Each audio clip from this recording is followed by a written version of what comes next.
Trees and carts left abandoned, and it looked like everyone who was hiding or gone. Did any of those victims that you saw, did they appear to be law enforcement or regular customers? They look like regular customers. Law enforcement had not arrived yet. Sir, I can't. And Nicole, you said he heard the gunshots. Does he? Thank you so much.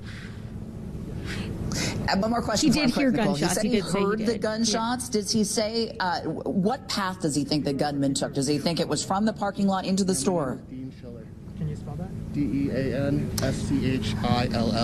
you think that the gunshots, when you heard them, were they coming from inside the store, out in the parking lot? Do you know what direction they were? At first they were outside for sure, and then they were definitely inside after that. Yep. All right, there you have it. That's Dean Schiller, one of the witnesses there. Our Nicole Fierro talking to him, and he's giving us really the most information we've heard so far, and some of it not great details to relay. He says he saw 3 lifeless victims, not moving, face down, 2 of them in the parking lot, 1 just inside the store. He heard about a dozen gunshots. He thought they sounded like shotgun, heavy caliber rounds. Again, we heard earlier that one witness saw what appeared to be an AR-15 style rifle there, and the gunman in tactical gear. But again, this is the most detailed information from Dean Schiller, who was live streaming much of this on YouTube throughout the afternoon, and we had heard about this YouTube live stream. We had monitored it in our newsroom. We certainly didn't want to share that live with you because of some of the things he was seeing in real time and conveying on YouTube. We didn't want to bring those to you live because obviously not great. We are just hearing from, there is some scanner traffic that Boulder police have cleared the King Soopers building. So that would explain why, if true, why we're not seeing much of a frantic scene outside in the store right now. But we do have Brian Crucy on the phone with us, actually. Let's get back to Kagan. We'll get to Brian in a moment. He was the other eyewitness who was talking to us just after this unfolded. But Kagan's on the scene there. Kagan, what are you seeing? Well, we are still right across the street, kind of the front of the store. We've been watching a lot of activity here with those shattered storefront windows, and I am standing here now next to Brandon, who was just about a block away when this all started. And kind of describe, I know you sent us some videos. We're going to try to get you on air here in just a few moments, but what'd you hear? What'd you see? Originally, I was just sitting at the light, and I had heard the gunshot, and that's when I looked over to my left, and at that point, I was watching somebody flee from about halfway to the parking lot towards the grocery store. But I was watching people flee from that scene, and I thought initially it was right in front of the Asian kitchen. And I just, with everything going on, I figured it had something to do with that perhaps, but it was enough to draw my attention. And then as soon as I was about to turn the corner here, I saw the first officer respond, and that's when something just didn't seem right because he stopped short. He didn't pursue or proceed into the parking lot. But at that point, I thought that the suspect was wearing like a tan shirt. But when we saw, the guy came out with no shirt on. And you heard how many gunshots, kind of what did you hear? And then you also saw officers walking into another store here. So the reaction was I heard just the one shot. And then I saw, when I came up here to the side, that's when I saw officers, I guess from Boulder County, storm the one store above, Snarf's basically. And then, while we were sitting here, just, 45 minutes later is when we heard dozens of shots coming in from the inside. And, I mean, you could hear the significant difference between the gunshot that occurred in the parking lot versus the shots that we heard inside the store. And you were saying at least a dozen is what you thought you heard? Probably close to 2, maybe a full clip. And I know you sent this video. You can actually hear some of those gunshots and see some of this unfolding. Also, you said you could tell that suspect, again, we've got video of him that looked like he had an injury of some kind. Yeah. When we saw the suspect come out, you could tell he was bleeding from the leg. Thinking it was just protocol when they had him in custody, but they really didn't seem to care less about walking through the parking lot. But while we were standing here, prior before them going in, while they were getting people together and ready to assemble, you could hear shots coming from inside the store. Did you see any of those employees leaving the store? Did you get a chance to talk to any of those witnesses or people that might have been inside? I didn't get a chance to talk to any of them, but we did get to see the Starbucks employees come out. And a little old woman who works at Starbucks inside there. It was nice to see her come out. But you could definitely see that some of the hostages, or one old gentleman who first came out, you could tell he was just shook. And I mean, there was a guy with a Twitter feed had a video of just him standing in the front entrance going nuts because they couldn't tell if the shooter was inside. And by the time they realized that they thought the shooter was in the parking lot, he was inside of the store taking shots. And you'd actually planned to go into that store. You got a little delayed. I was going to get a Starbucks, yeah. I was one light away from being inside. Yeah. So back out here live, guys, and Brandon, thanks so much for that. Definitely an active scene. We've seen a lot of the commotion. We talked about that vehicle that officers, these teams, SWAT teams were focused around. Doesn't seem to be so much attention on that vehicle at this point. We don't really know what happened there, but definitely we've seen them going through the parking lot, still looking into vehicles, and every now and then we'll see them kind of running across the parking lot. So definitely it does not appear that this scene is far from being over. Kagan, so heartbreaking to hear, too, those testimonies. I mean, like the little Starbucks employee. Here they were waiting for their friends one by one to come out. We can only imagine. We thank you for that. Want to get right now to our Brian Cruzy, who we talked to early on in this. Brian, thank you so much for continuing to give us this live coverage. You were the first person we talked to give us information. And again, we can't highlight enough how impressed we were with your heroism. We know that you heard shots in the parking lot. You ran in to the store to alert the patrons that there was somebody who was actively firing an AR-15 rifle-style weapon. A question for you, Brian. I don't know if you've been able to follow our coverage thus far, unfortunately, and it was heartbreaking to hear, again, witness account, nothing confirmed, but we just heard a witness tell us that he did see several lifeless, not moving victims in the store. Were you watching when he told us that?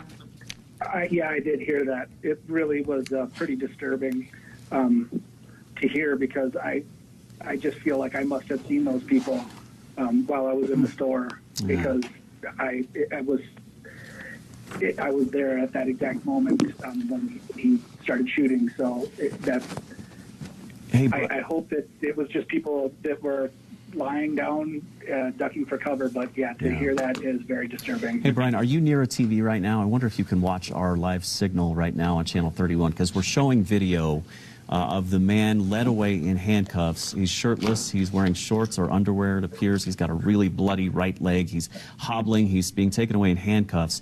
You told us when you were live on the air with us that the gunman you saw, and again, it was a brief view, I know that because you were moving pretty fast, but you saw what appeared to be a dark-haired guy with a beard in tactical gear. Any idea if this matches that person you saw? I'm on the internet watching your feed. Yeah. You might be a little it's delayed. Just a live feed. Yeah. Okay. So I'm not sure. I don't know. Let's see. Is this? I think they're showing it now. Oh, okay, Brian. Appreciate it. We know that you'll stand by for us all night, as you have. We really appreciate it. I know this has been a harrowing incident for you and your family and your wife and everybody who loves you, but we are happy that you're okay and giving these crucial details to us right now. I want to go to Michael Kanapasa. Key 2 is on the scene, one of our 7 reporters covering this story live in Boulder right now. Kana, where are you? What's happening there? Jeremy, right now there's an interview going on right outside the King Soopers. Let's take a listen to see what this gentleman heard. It's just like eye-opening for everybody. I think it really just like convicts us a lot, because like we really want to share the gospel with people and like share Jesus and like the love that he has for people, and like we just never know when they're gonna go. Like we could walk past someone during the day and they could die later on that day, and like they didn't know who God was. You know? Did you see the shooter? No, we didn't see him, but we saw people like running towards us, like towards the back, because I think that was the safest place.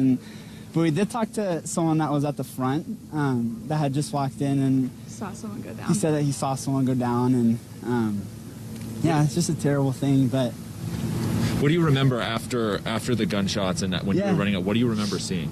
So she ran off. I told her just like get the heck like miles away from here. And I stayed like in the back area, like where a ton of people were coming through, because I was like, dang, this guy could like come out and start shooting these guys. I want to make sure they're like as far away as they can be. And so another guy named Michael, he was great, he was lovely, but we were helping people get away. And I remember seeing more people run away, the cops coming up, like their response was awesome. Like thank God for these guys. How fast would you say it was until police arrived?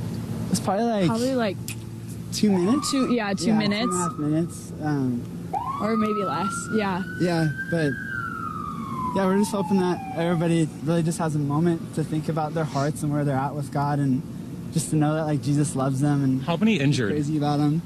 I don't know. We're not quite sure. We saw a live stream of a couple people on the ground. I think there's like around 10 that we saw like on the live stream. There was for sure like like a couple like in the front of King Soopers, and then there were some like in like the parking lot. Now you're out. So you said you saw some out front. Like, could you tell if the shooter was coming from the outside to the inside or vice versa? Outside to inside is what I think it was. Because I don't know if the first shot was quieter because he was outside and we were still hearing it from the like inside, or if he was just like inside, like just entering in. When you mention a live stream, what are you talking about? There was someone just on YouTube that like had like a live stream of it. It was one of the workers in King Supers. You saw a worker's live stream, and then you said you were estimating 10 injured? Potentially, yeah, is what we were thinking. Yeah, so... In any injured that you saw outside of the live stream just as you were trying to get out? No, I saw a lot of people running towards us. I was like trying to make sure there wasn't anybody injured. That's why it stayed a little bit longer. But there was a good, probably like 50 people that were running in the back there, maybe 40. How busy was this King Supers when everything was happening? It's probably like... It was... Not too busy as like the peak, but it was probably like half. How were people escaping? Of course, when you're at a grocery store, you know where the exit is, but it might not be very close to you. Yeah, so for us funny, at least, I was like standing right next to, like I was like a couple steps away from like the main emergency exit, and I think most people just knew to like run to the back, because I think most people knew that it was in the front of the store, but they like were like, well, my best guess is to run to the back for an emergency exit. So not a lot of people came out of the exit that we went out though. Probably like 10 people, I'd say. From everything that you experienced, what is your feeling as far as suspect or suspects? How many would you say? One? No, probably two. It's probably, more than one. Just because when there were like a couple that went off at first, and then there was a pause, and then it was like really fast. And it was probably like 15 to 20 in like 15 seconds. So we suspect that it must have been more than one. This seemed like a premeditated deal. Did you see the suspects? Did you see what they were wearing? No. Okay. We've heard that they were wearing tactical SWAT gear and stuff, but we didn't see them, so we don't know. Did you see that the gentleman who was being taken away in the handcuffs in the video? Picture of it, yeah. Because we like left and we were just trying to make sure people were getting away, and we were going and praying with people, and took a girl back home to her house, so we didn't stay around too long afterwards. I don't even know what time it is right now. I'm sure. Is there anything else that you would like to add that we may have missed out on asking? I mean, just for the audience to know that like Jesus loves them and that he's with them, and regardless of this evil act that happened, like God is so much bigger than that. And Satan's not going to win the day. So thank you so much. Yeah, of course. Yeah. Faith obviously so important during these trying times, and yes, what they did see, of course, absolutely evil. I think the biggest takeaway, and we have been wall-to-wall coverage on this for a while now, and I'll go ahead and show you just how much we see here. But I think the biggest takeaway, Jeremy and Aristea, that we got out of that is that from everything that they experienced, they say that they're confident that there was more than one suspect. Yeah. All right. Michael's apologies. Our producer was talking in our ear there. We are getting just a few details before we go back to Kagan. We have confirmation of one patient being treated. We believe that is the person with the bloodied leg in handcuffs being led away and taken via ambulance to a Boulder hospital. We believe that may be the suspect. No confirmation from police just yet. Also, just learning the ATF is now involved in the investigation. The Bureau of Alcohol, Tobacco, and Firearms responding to Boulder now and helping Boulder police. Also, just minutes ago, getting a tweet from Senator John Hickenlooper saying, we're closely monitoring the ongoing situation in Boulder, grateful for all of our first responders on scene, and praying for the officers and individuals who are inside the grocery store. That tweet on the heels of one from Governor Polis, who calls Boulder home and has said the same thing. Yeah, we have been hearing from multiple witnesses throughout the afternoon since we came on the air just before 3 o'clock. Our Kagan Harsha on the scene right now. Kagan, we understand you have another witness. I do. I'm speaking here with Anna Haynes, who happens to live right across the street from this King Supers, right up front. Anna, thanks for joining us. And I can't imagine what you saw and witnessed today. You actually saw this all unfold. Kind of describe what happened. Yeah, so my roommate and I both heard like multiple shots, 10 to 15 shots maybe. She was in class, but I went outside to look. I thought it was maybe like a car engine failing or some shots going off or some fireworks going off. And I looked outside and I saw a man with a semi-automatic rifle shooting at people in the parking lot. I saw a dead body on the ground in the parking lot.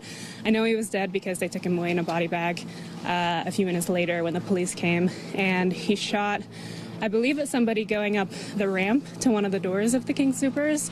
He shot multiple times, and then he ran inside the King Soopers, and multiple people immediately started running out of the building after that. How many victims could you see? How many people you believe were shot? I only saw 2. I think he was mostly inside the building, but in the parking lot, I saw one body, and I think he shot one more person that I couldn't see from my vantage point, but based on people's reactions to the area, I think there was one more. Do you have any reason to believe from what you saw or heard that there were multiple suspects? I know police were out here ordering another individual in the vehicle to get out of the vehicle at one point. Did you see anybody else that might have been involved? No, I only saw one person.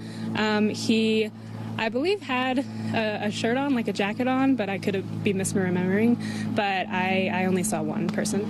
How about, and you heard how many shots, and kind of what was the reaction immediately after that? Were people running from the store? Guys, I found the video from inside the store here, and I want to play this, but I want to give a warning that this is graphic.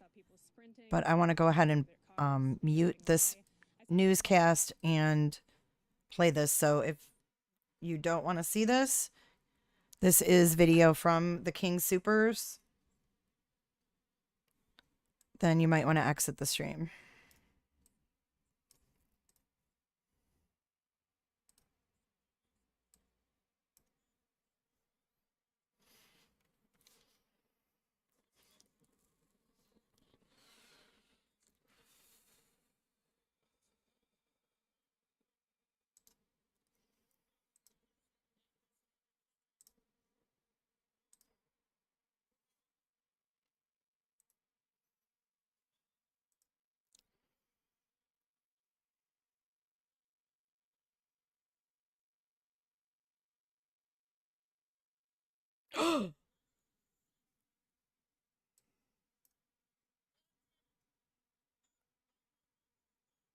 Oh my God.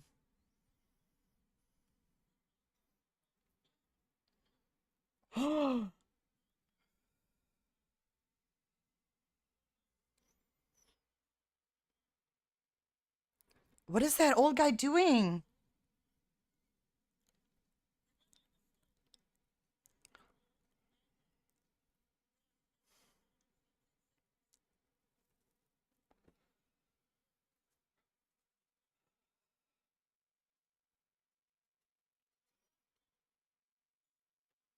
Oh my God.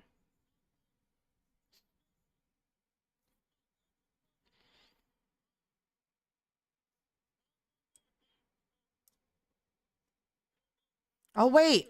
Shooter somewhere. I didn't have it. Could be in the muted. store. Yeah, he went in there. He went in the store. He went right down there. Oh my God. Guys, we got people down inside King Soopers. Look, there's... Holy shit.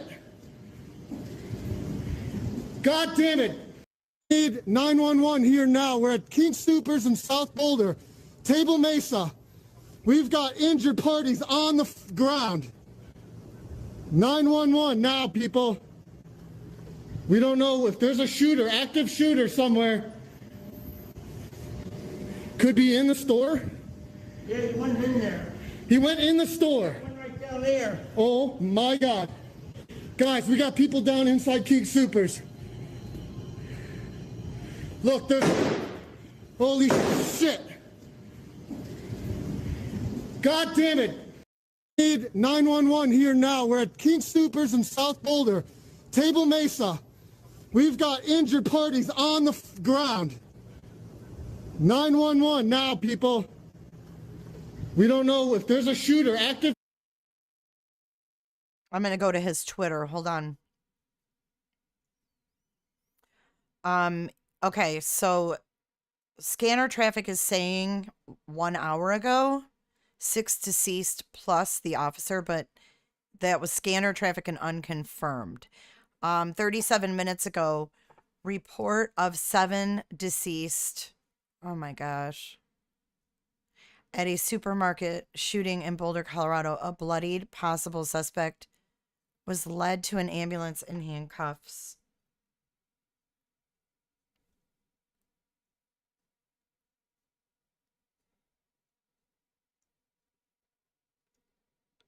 Let's see if he's got anything else.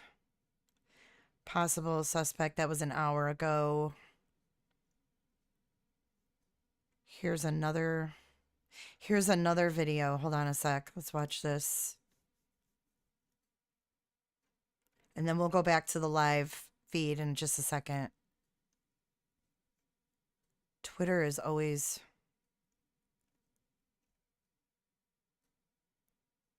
got the breaking.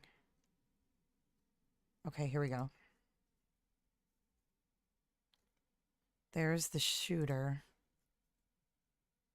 I don't know where his clothes are. This is so bizarre.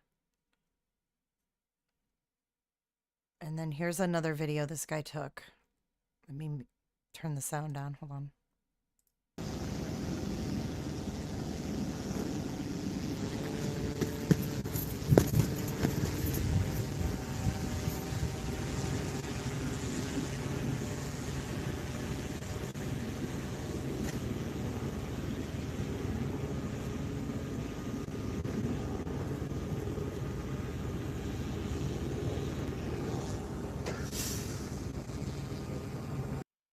Uh-oh, we got suspect coming out.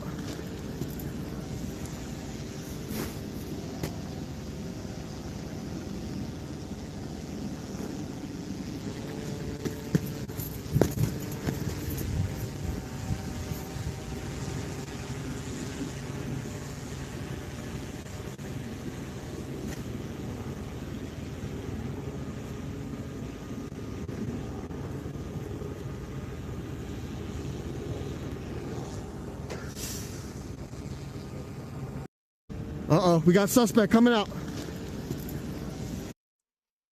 God, he sounds like the guy from the Dirty South. Okay, yeah, that's it from him. Let's see if he's got anything new.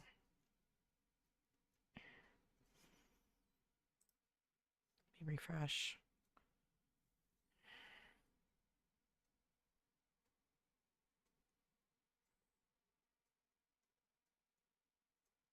All right, here's his video again. I'll play it one more time before we go back to the live. 911. Need 911 here now. We're at King Soopers in South Boulder, Table Mesa. We've got injured parties on the ground. 911 now, people. We don't know if there's a shooter, active shooter somewhere. Could be in the store. Yeah, he went in there. He went in the store. He went right down there. Oh my God. Guys, we got people down inside King Soopers. Look, there's... Holy shit. God damn it. Need 911 here now. We're at King Soopers in South Boulder, Table Mesa. We've got injured... Okay, wow. I'm seeing your comments. Why wasn't he trying to help? Why wasn't that old man, like, concerned? Let me go back to the live stream. Hold on. Let's get some sound on that. Not a very busy store, but he starts hearing these sounds that seem like fireworks, and then he sees a guy in the parking lot in tactical gear, dark hair and a beard, firing a gun that appeared to be an AR-15 style weapon. Windows shot out. Brian and others ran to the back of the store, telling people to get to safety. They left through the loading dock and got to safety through the back of the store, ran to an office building down the street, and they are okay. But we don't know that everybody inside that store was okay. In fact, we fear quite the opposite.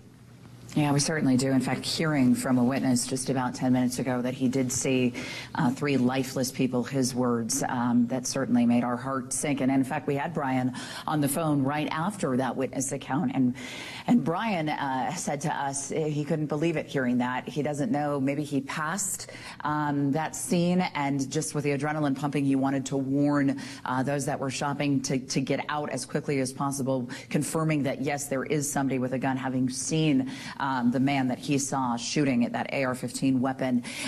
You know, you have to wonder too, Jeremy, just piecing together several of these different witness accounts that we've heard. It sounds like it started in the parking lot and then the man made his way into the store. Michael Konopasek right now with yet another witness account. Michael. I'm joined with this man right here named Dan Winters. Now, he's looking for his wife, and this is another story to this massive story that we are covering, is people not knowing exactly where their loved ones are. So you said that your wife was shopping in the area, and you're trying to contact her. Yeah, she left the house. She said she was going to do some shopping, but she didn't say where. And we lived where she would have come right by, King Super. We only lived 4 or 5 blocks away from here. Does she have a cell phone that you've been trying? We have a cell phone that's used for emergencies, but it's sitting at home. I hear you. How are you doing emotionally? I hope that you're able to contact her soon. What's her name? Sheila. Sheila Winters. Yeah. Okay. Yeah. You know, the odds are overwhelming that she's fine. Okay. She probably didn't even go to King Super, but she has a few times sort of snuck somewhere that I wouldn't be happy with. So. And Dan, you were saying though that you didn't see anything. This is just, you're just trying to make sure your wife is okay. Yes, that's right. I didn't see anything. Thank you so much, sir. We appreciate you. So there you go. And you can just imagine with how many people that were in the King Supers, which I'm looking at right now, we're just across the street, how many people were in there. In fact, let's go ahead and just take the camera and just show people, get it off me, and show what's going on here. Thank you, Dan. I appreciate it. You can just imagine how many more Dans there are out there. Wondering, you know, if everyone's okay. In this case, of course, she didn't have a cell phone, but he seems pretty optimistic. Back to you guys. Yeah. All right, Connor, thank you. We are getting a bit of welcome news here, too. We're hearing from police traffic that, you know, they had interest in a vehicle in the parking lot. It turns out maybe there was not a suspect in there, but a large dog in the back. That, according to some police traffic. Haven't confirmed that, but we believe that to be the case, and if so, that is certainly welcome news, because there were fears that there might have been a suspect still in the parking lot long after all of this went. Also hearing from Representative Jonah Goose, who represents Boulder, praying for the entire Boulder community and all of the first responders and law enforcement responding to this terrible incident. We're hearing a lot of people weigh in, from the governor to the senator to the representative tonight. Our Ashley Michaels on the scene there. And Ashley, last we spoke to you, you were being sort of rushed away by officers as they widen that perimeter. Can you confirm what I just reported there about the dog in the car? Do you know? So, Jeremy, it's really interesting that you just said that. I believe I actually spoke to the owner of that dog about 30 minutes ago. She was inside the store, she says, with her son at the self-checkout line when the shooter came into the store and started firing rounds of his gun. She was very concerned about her dog that was still in the parking lot because she was worried that shots had been fired in the parking lot as well. So we do believe that the owner of that dog is a person who was inside that store shopping and not related to the shooter at this point. Now, I do want to show you what's going on out here live right now. Within the last, I'd say 60 seconds, about a dozen or more Denver police officers just showed up out here to help. They're just one of a number of agencies. We've seen, in addition to Jefferson County, we've seen Longmont Police out here, a lot of different agencies coming to help because this is such a big, ongoing, developing situation. And, you know, I do want to say as well, since the last time you guys checked in with me, it seems a lot more calm out here. Obviously, in that moment that I last spoke with you guys, that's when we were being rushed back. That was a very, very hectic, tense, and I have to admit, scary moment. When you hear the things that police were saying and telling everybody to get back, a lot more calm at this moment, and we hope that's the case going forward. We'll update you just as soon as we learn more. Jeremy and Aristea.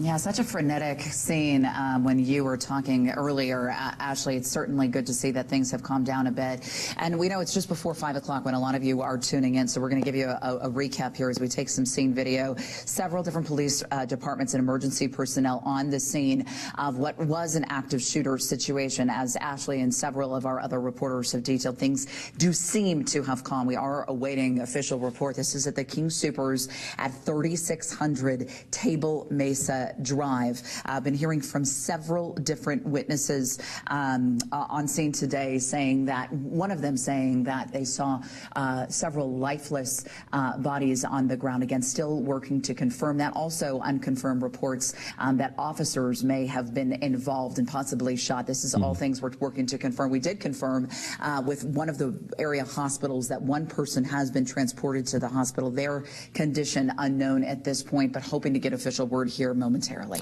We have been on the air with this live continuous breaking news coverage since just after 2 o'clock this afternoon, and our coverage continues right now in the free Fox 31 News app. We know many of you have been joining us live on Channel 2 News at 4 p.m.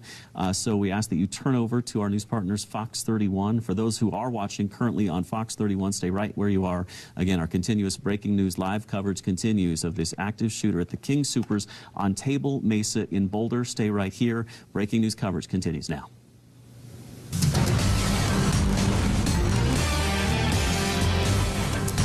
And again, this is breaking news coverage at 5 p.m. here on Fox 31 News of an active shooter unfolding this afternoon at the King Superstore on Table Mesa Boulevard on the south side of Boulder. Witnesses telling us that they saw a man in the parking lot with a gun in tactical gear firing shots. And earlier this afternoon, we saw an arrest. We'll show you the video of that. A man being led out of the King Superstore there on Table Mesa in handcuffs. He was bloodied on his lower right leg, wearing no shirt, no pants, no shoes. It appears he might have been in his underwear. And you'll see him moments from now in this video that's right there on the right side of your screen. There are SWAT officers leading what we believe to be a customer or employee out of the store, one of many led to safety this afternoon. But again, it appears one person in custody and taken to the hospital. That person right there in the middle of your screen. This unfolded live just a short time ago here on Fox 31 as we watched this person being led away. Again, he's handcuffed. That is a police officer to his left and a firefighter, a first responder to his right, a SWAT officer behind him there. If you see closely when we zoom in here, his leg is bloody and he is hobbling a bit. We don't know if he was shot or how he was injured, but we believe this may be a suspect after this active shooting situation at the King Soopers in Boulder today. Yeah, police have not yet given any information regarding the number of victims or any information regarding this person we do, at least at this point, believe to be a suspect. We do know several of the reporters we have on scene, and we have 5 right now on scene, have said that they have seen the most law enforcement agencies they've ever seen on a scene. We've also gotten several different witness accounts, all corroborating the same story, that there was a man in tactical gear loaded with assault-style weapon going from the parking lot where he was firing several rounds, making his way into the King Soopers. And one witness in particular that we talked to early on saying he actually ran into the store to alert the shoppers that they needed to take shelter or get out and to do it quickly. Our Kagan Harshaw, one of the first reporters on the scene. Kagan, what can you tell us? Yeah, Araceli, and I'm right across the store again where there's an apartment complex here where we've spoken with several witnesses who saw this unfold, and one of those witnesses is Mark Naughton. Mark, thanks for speaking with us. I know you're nervous to talk to us here, but kind of explain, you were inside your apartment, and I can't imagine what this was like, and probably hard to believe what you were seeing, but walk us through what you saw this afternoon. Yeah, I heard a loud bang. I thought at first it was like a car crash, and then there was like a series. I was in my kitchen, and there was a series of like 7 more. It sounded like loud fireworks, like not firecrackers, but like really loud fireworks. And that's when I ran to my window overlooking the parking lot, and I saw the guy moving from right to left across the main driveway, and that's when he shot one of the people. And looked like he had a shortish assault rifle, and he was holding it like this and just like moving kind of quickly through the parking lot. And then I went to grab my phone, and that's when I lost sight of him, and I didn't know where he went at that point. Sure, and you said those were scary moments because you didn't know which direction he'd taken off. I know your fear was maybe he'd cross the street trying to get away toward your place. Yeah, I didn't know if he was like coming across the street towards us or which direction he was in. So I like shut off all my lights and just kind of hunkered down for a bit. Was everybody fleeing the scene? Did anybody run to the aid of that victim? You believe it was a man in the parking lot? Yeah, it looked like a man that he shot, and it was kind of bizarre. There was people some people were fleeing, but some people were still milling about like it was normal. And then I saw a lady, she pulled in the main entrance, and she saw the guy laying there in the middle of the driveway, and she got out and she started to walk towards him. And then I can't remember what she did next. I think she went back to her car, but people were still like pulling into the parking lot like it was a normal day. And you didn't see the suspect again. Did you see any other victims, or do you know any idea where the suspect did take off? I didn't see. I guess he went into the store, but I didn't see that part. It all happened really kind of fast. And what's going through your head when you're watching all this unfold right across the street? You said you've been in the store just before this? Yeah, I was in there like about 10 minutes before that. I just walked across and grabbed some stuff, and if I'd been like 5 minutes later, I could have been in there. It's really scary. Well, Mark, I appreciate it. I'm glad you're safe. And just to give you, again, a sense where we are right outside the front of the store across the street. In the last few moments, we've seen a lot more police vehicles arrive. We talked about how the scene had kind of died down from a law enforcement perspective. Well, we have seen a lot of those vehicles return and kind of line up on the street in between us here in this apartment complex in the store. Again, that was Mark Naughton, who lives right across the street, was inside the store just 5 minutes before all this happened this afternoon. We spoke to another witness from this complex who saw at least 2 victims, she believed, out here in this parking lot today. A scary scene unfolding right outside people's homes where there were a lot of shoppers. Again, the store not as busy as it could have been today, but certainly several people inside this building.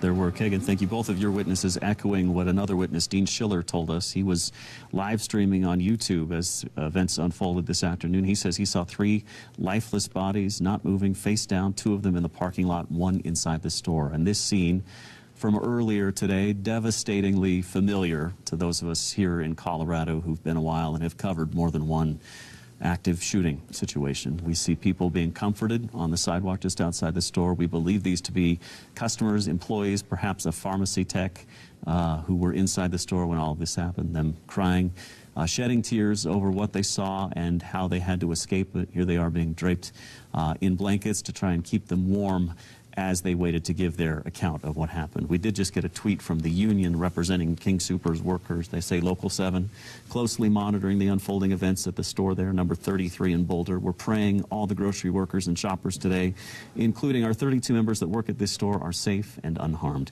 It has been, as we know, a devastating 12 months, not just for the first responders you see on scene here, but also for grocery store workers. There are members of this very union, at least 3 of them, who died because of COVID. They're on the front line serving people in the middle of this pandemic, and then to think that maybe there's a light at the end of the tunnel as vaccines are being administered and maybe the real harm is out of the way for people who work in places like this comes along something like what we saw today in Boulder. Yeah, certainly not what we want to see. And Jeremy, you said it, kind of an idyllic. Excuse us, we're hearing from our producer right now who says that our Michael Konopasek might have another witness. We're trying to bring you all the new information as soon as it does become available, as we have not yet heard official word from police at this point. Michael, anything new you can tell us? Yeah, well, we have been talking to a lot of witnesses, people who are inside the store. A lot of them are outside of the store, just haven't gone home yet. You know, they're just left in shock and curious to see what else might be going on. But let's just go ahead and recap what I know from talking to witnesses. 2 witnesses that we did speak to who were in the store together heard a series of gunshots, and we have been hearing that throughout all the witnesses. As you mentioned, Araceli, all the witness accounts seem to be lining up in perfect order. One of them said that she estimated around 10 people injured is what she estimated. We heard another witness talk about 3 people dead that he saw with his own eyes. And then, of course, we saw that Skyfox video from earlier, right, of somebody in handcuffs walking with police to the ambulance. We've been showing that over and over again. Again, the only person that we have seen in handcuffs with a bloody leg. Again, as you just mentioned, what is missing from all of this right now, and understandably so because they're so busy, is official confirmation of the details that we are learning from eyewitnesses, but official confirmation from police. And so we imagine that there will be undoubtedly some sort of a police press conference at some point, but they are still putting these pieces together, and priorities, they have their priorities in order, of course, and focusing on this investigation. And so once they are available to give the media more updated information, we of course will have that for you. As we mentioned, we have multiple crews here, and so we'll have that for you. But right now, it is not as frantic as it was earlier, which is perhaps maybe some good news, if there is any, that we can see, is that it seems like they have things under control now. Back to you. Hey, Connor, real quickly, you were the one talking to Mr. Winters earlier, right? Whose wife had not come back from the store yet. Was that you? Yes, Jeremy. Have we had any update on Sheila? Do we know anything yet? No, and Mr. Winters was right next to me, and he's still in the general area, but we don't have an update just yet. He does seem pretty optimistic. He doesn't believe that his wife was at the grocery store, but Jeremy, I can relate to this with my own grandma. You know. Quick update real quickly. FBI now chiming in, saying at the request of the Boulder Police Department, the FBI Denver personnel are assisting with the investigation into this active shooter situation at the King Superstore on Table Mesa in Boulder. So now we know the FBI, the ATF, Boulder Police, the County Sheriff's Department, law enforcement agencies from all up and down the metro area now assisting in this massive response to this active shooter this afternoon at the King Superstore. Yeah, really amazing too, Jeremy. We've had so many of our veteran reporters today talk about how this is the largest law enforcement officials' response they've ever seen since they started reporting. Really obviously speaks to how serious this situation is and continues to be as we do try to gather information. We know this from the Boulder Community Health that one patient has been treated. The situation, they say, is still unclear. No update on conditions there at this point. We did see 3 air ambulances land earlier. That's what we were able to count from our aerial view, our Skyfox view. And as we said, if we can get that video again for those just joining us, we know police did lead someone out in handcuffs. This was out of the store earlier today. That person did not have a shirt or pants, and it looked like they had a bloodied leg of sorts. They put them into an ambulance. Several of the witnesses at this point, we've asked any estimation as to how many people might have been injured there on the shooting that started just before 3 p.m. A couple of them estimating right around 10 people in total. And our heard certainly sank about 30 minutes ago when one man said he did see 3 lifeless bodies. Again, working to confirm all of this. As you can imagine, a very frenetic scene. A lot of people saying it's hard to recount when your adrenaline is pumping at the degree it was pumping for these people. Still waiting for the official word as far as information regarding a number of victims or information regarding that man that we do think could have been the suspect. Again, interesting to note, the man we saw in that video we're working to get for you was the same, met the description that several of the witnesses told us earlier. They saw a man who had a beard, dark hair, in full tactical gear, shooting an AR-15 weapon in the parking lot and then looking as if he was moving inside of the store. You can see from some of this video that we're racking for you right now, police and SWAT officers. And then there is actually this video, there it is, of the gentleman in the suspect with, you can see that right leg appears to be very bloody. That's the man we're talking about that looked to be matching the description that several of the witnesses had given to us prior. Yeah, you know, you always wonder how many of these details you'll be able to capture if, God forbid, you find yourself in this situation. We talked to one witness, Brian Crucy, early on, who had a stunning amount of knowledge of what he saw in just a few seconds. He was checking out, as we said, thought he heard fireworks, looked out in the parking lot, saw a guy in tactical gear firing what looked like an AR-15 style weapon. We don't know if that's the person you're seeing on the right side of your screen right now, but it certainly, as Aristea said, matches a bit of the description. He ran inside, told customers and employees about the shooting.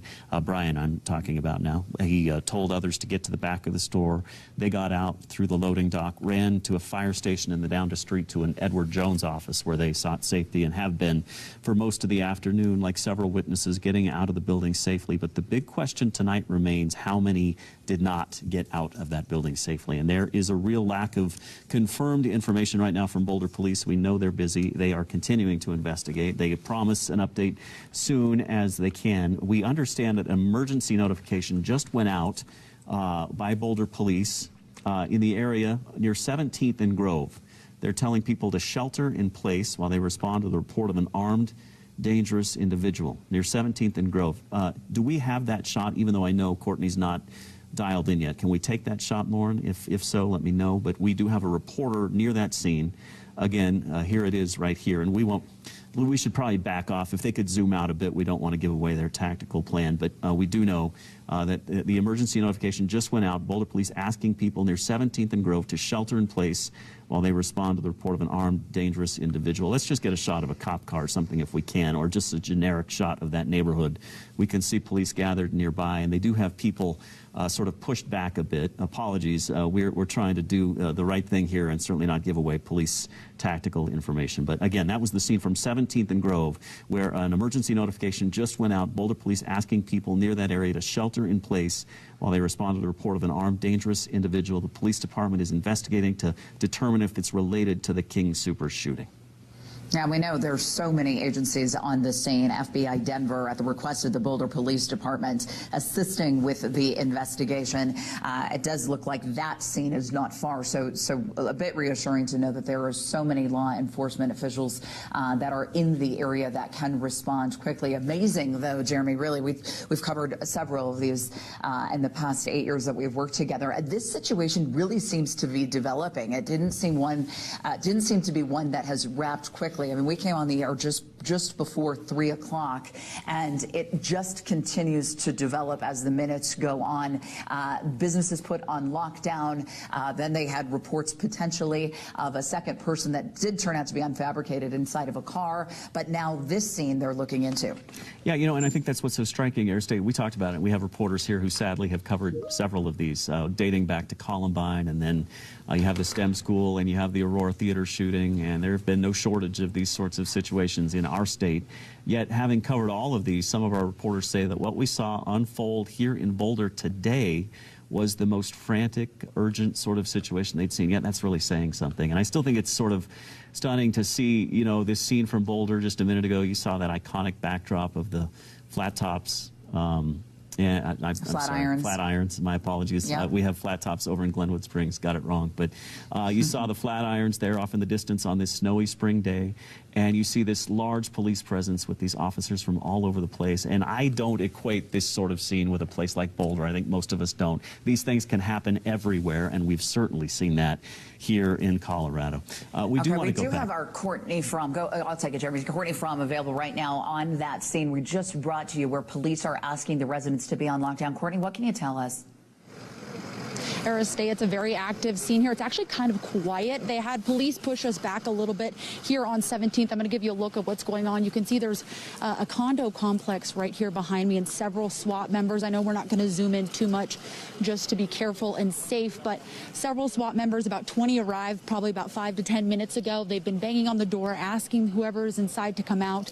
Now, they did have 2 individuals, older looking individuals, brought out and taken over with SWAT further down 17th. But as of right now, what we know, the details of what we're seeing is that 17th is blocked off from Arapahoe Avenue up to Canyon Street all the way here. And we are just right next to Boulder High School as well. There's a lot of people out here. It looks like they're just starting, I don't know if you can see that over there, but potentially taping off an area, but very, very active, but not a lot of information as of right now.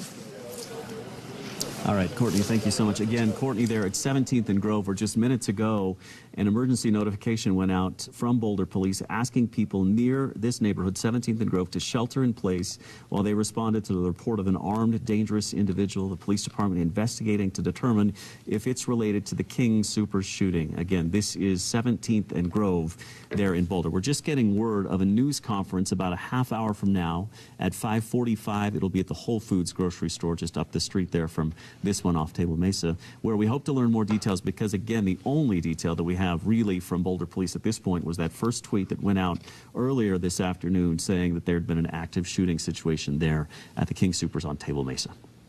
And we know so many of you, some of you I've heard from via text message, Boulder residents that are watching us right now. Please know our hearts and our prayers are with you. They are heavy as we deliver and are the bearers of this terrible news with you today, especially as we continue to deliver news that has unended questions at this point, like that scene we just showed you at 17th and Grove. We're working to try to get the answers as quickly as they do become available. And we want to tell you, you again are our eyes and our ears. So much of what we've been able to report to you thus far has been because you have written into us. tips@kdvr.com is where you can email us if you have any information. Were you a witness? Were you inside the King Soopers? Are you looking for your loved one, like that sweet man that Michael Konopasek talked to you earlier, waiting for his wife Sheila to get in touch with him? Any information that you can tell us to help color this story. We depend on the community so much to be able to provide up-to-the-date information. So certainly email us. tips@kdvr.com is the place. Our entire newsroom diligently working right now to make phone calls. We know that several of the businesses are on lockdown. If we can get some information too from those making calls in the newsroom to see if those businesses are now allowed to go home, are they allowed to leave the area? Have police given the green light on that? Waiting to hear that too. By my count, we have 7 reporters on the scene. Our newsroom is filled with people who've been monitoring police radio traffic, watching videos on social media, taking phone calls from some of you witnesses. Thank you, as Aristea said, for all of your help as we gather news on this story. I think, if we can, Lauren, can we go to Vicente? He is at the Whole Foods, where we expect to hear from police just moments from now. Let's listen to Vicente. What do we know about this news conference? Any idea what we're going to learn here in about a half hour, Vicente? Well, it's probably going to be the first official confirmation of any kind of news that the police department is releasing so far. This Whole Foods the grocery store is right behind the actual grocery store, the King Soopers, where it happened. And if you look here, there are a couple of police officers here. The area is cordoned off, and there's probably about 20 or 30 police cars lined up in the area. But certainly this is what we have been waiting for for some time now, for some sort of official information. That news conference coming up at 5:45 to learn more about what happened. So they're staging us now.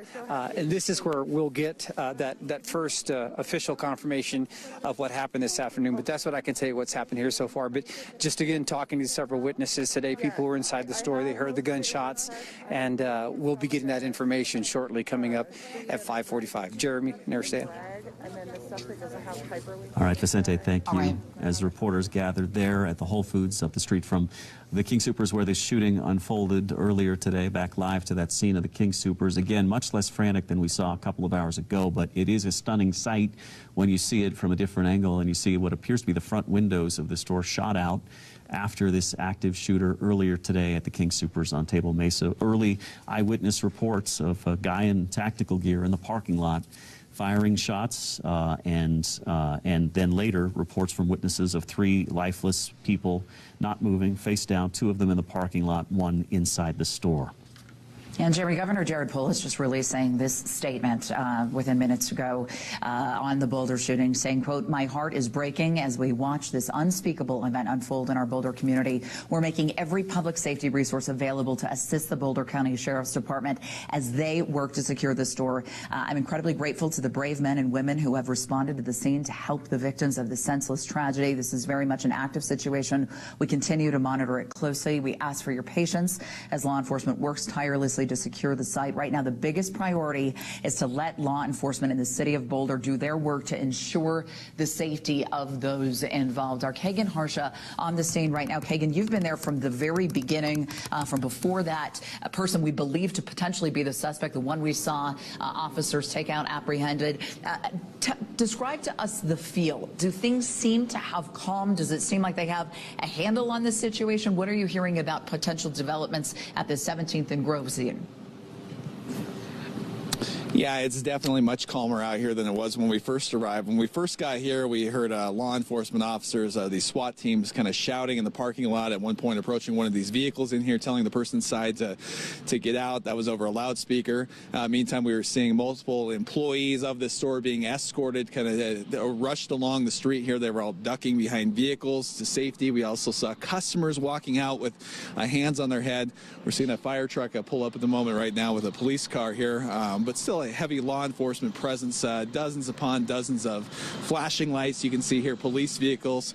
We're trying not to show you tactical positions, but just to give you a sense of the scope of this, I mean, it's one police vehicle after another lined up throughout this entire block right now.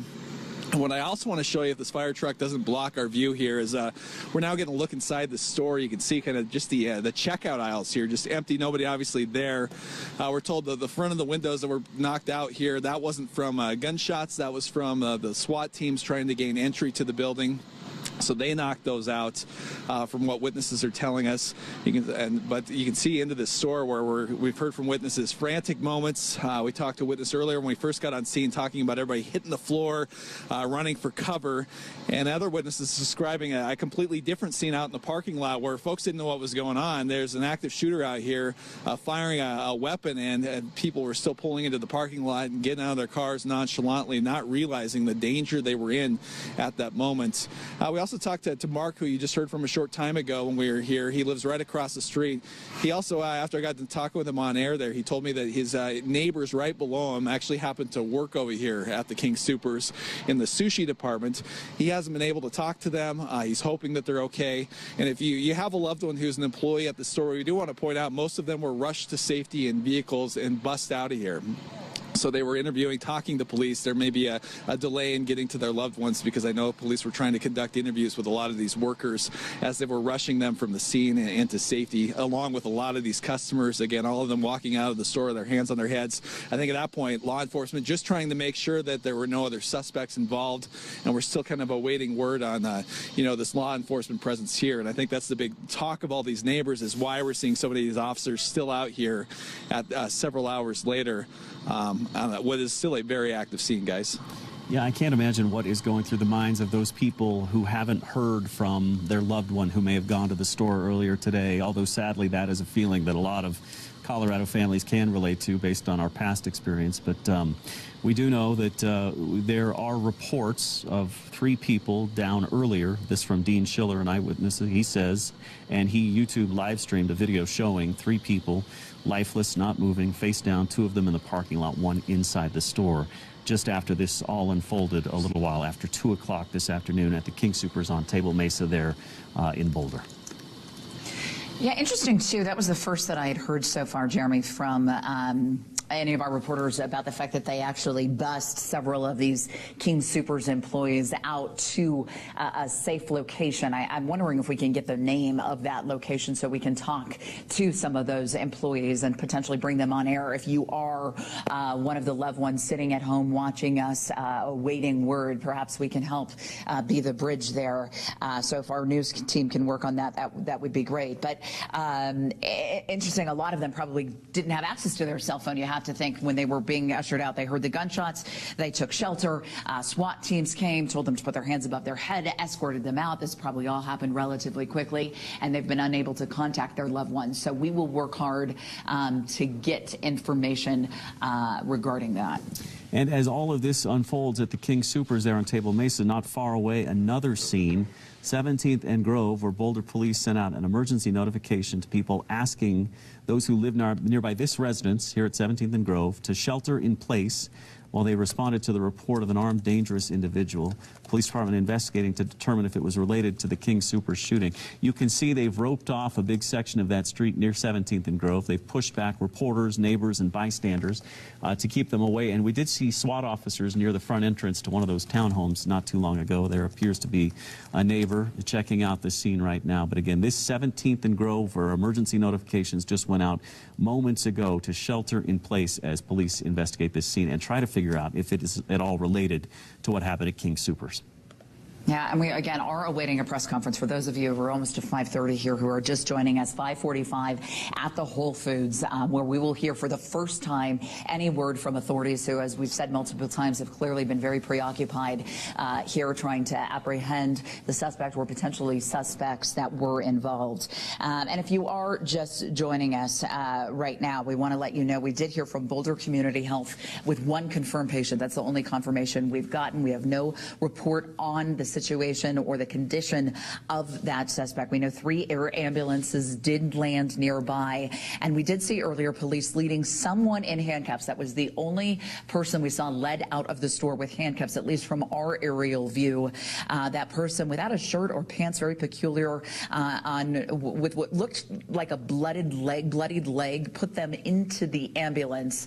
We also talked to several different witnesses who said that they saw, unfortunately, up to 3 lifeless people that were inside of King Soopers. Even talking to one man, if you're just joining us, who actually was one of the first. Here's that video, too, by the way, that we're detailing for you. Talking to one man who was one of the first, we believe, to be on the scene, who said that he actually ran into the King Soopers, just unbelievable, and started screaming with his mask on to all of the shoppers, alerting them quickly, telling them to flee or get down, that there was a man with an AR-15 rifle shooting rapid fire. One witness estimating 10 people in total injured. That shooting reported just before 3 p.m. We got on the air just minutes after with very limited information. Again, still waiting the official confirmation regarding the number of victims or the number of suspects or suspect apprehension.